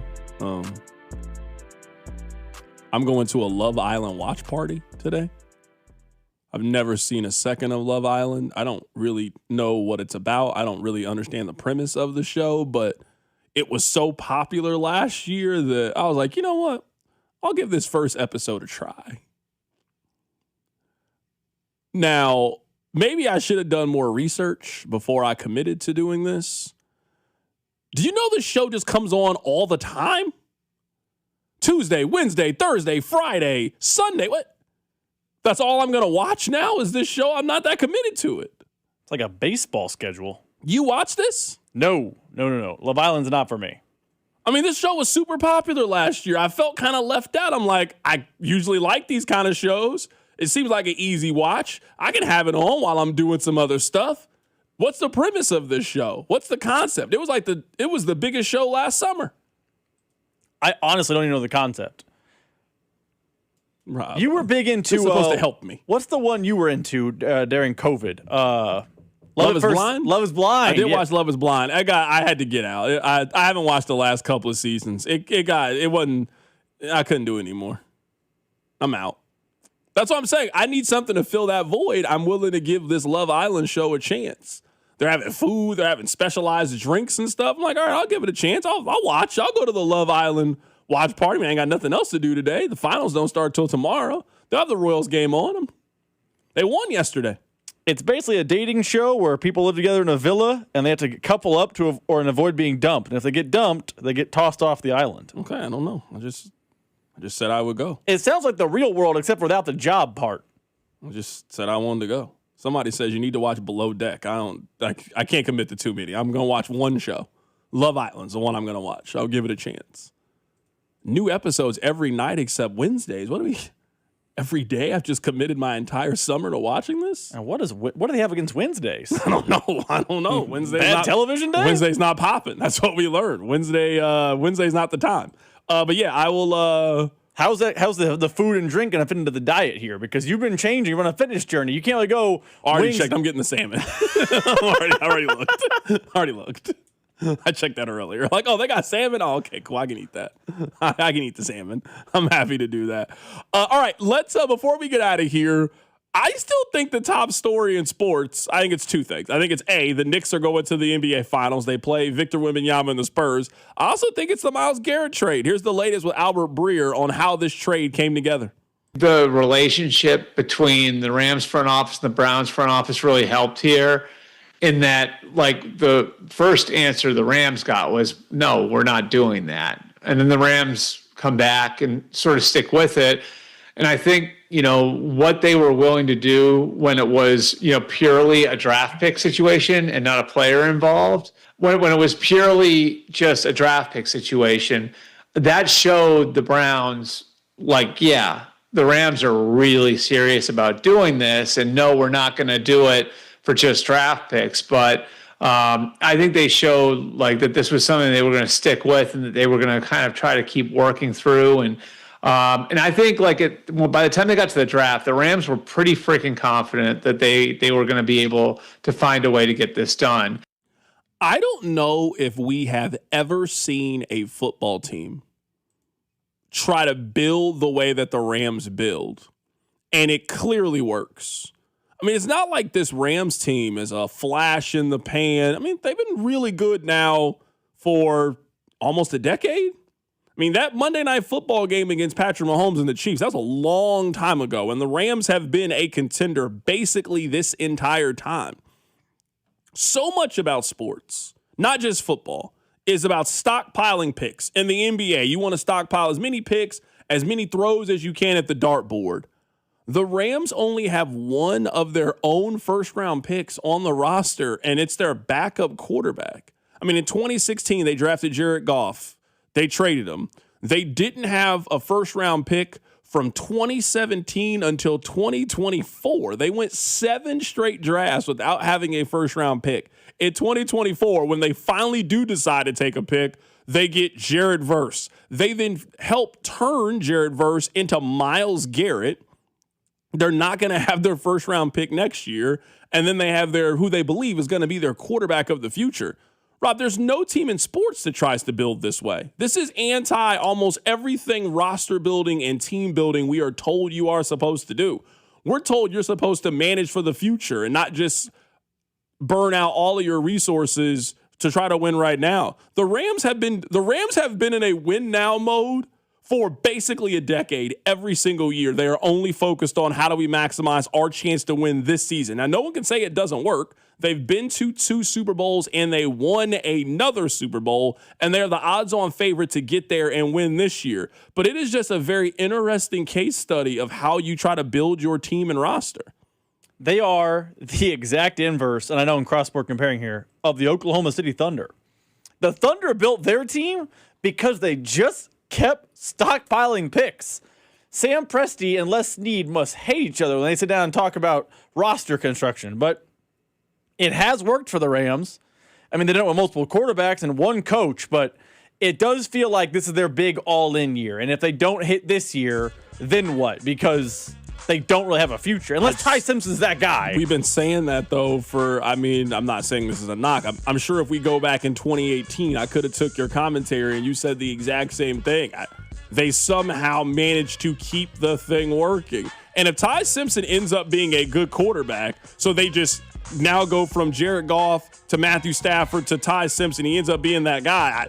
I don't know why they would change their strategy. As long as they have Sean McVay and Les Snead, their way works for them. I don't think their way would work if you're Arizona. It wouldn't work if you're Cleveland. But their way works in Los Angeles. They just stay stockpiled with stars and impact players. My name is Carrington Harrison. Rob Britton here. We're going to keep trying to get Rob those KU tickets. We'll let you know how it goes tomorrow. Go Royals. Keep it right here. It's 96.5 The Fan.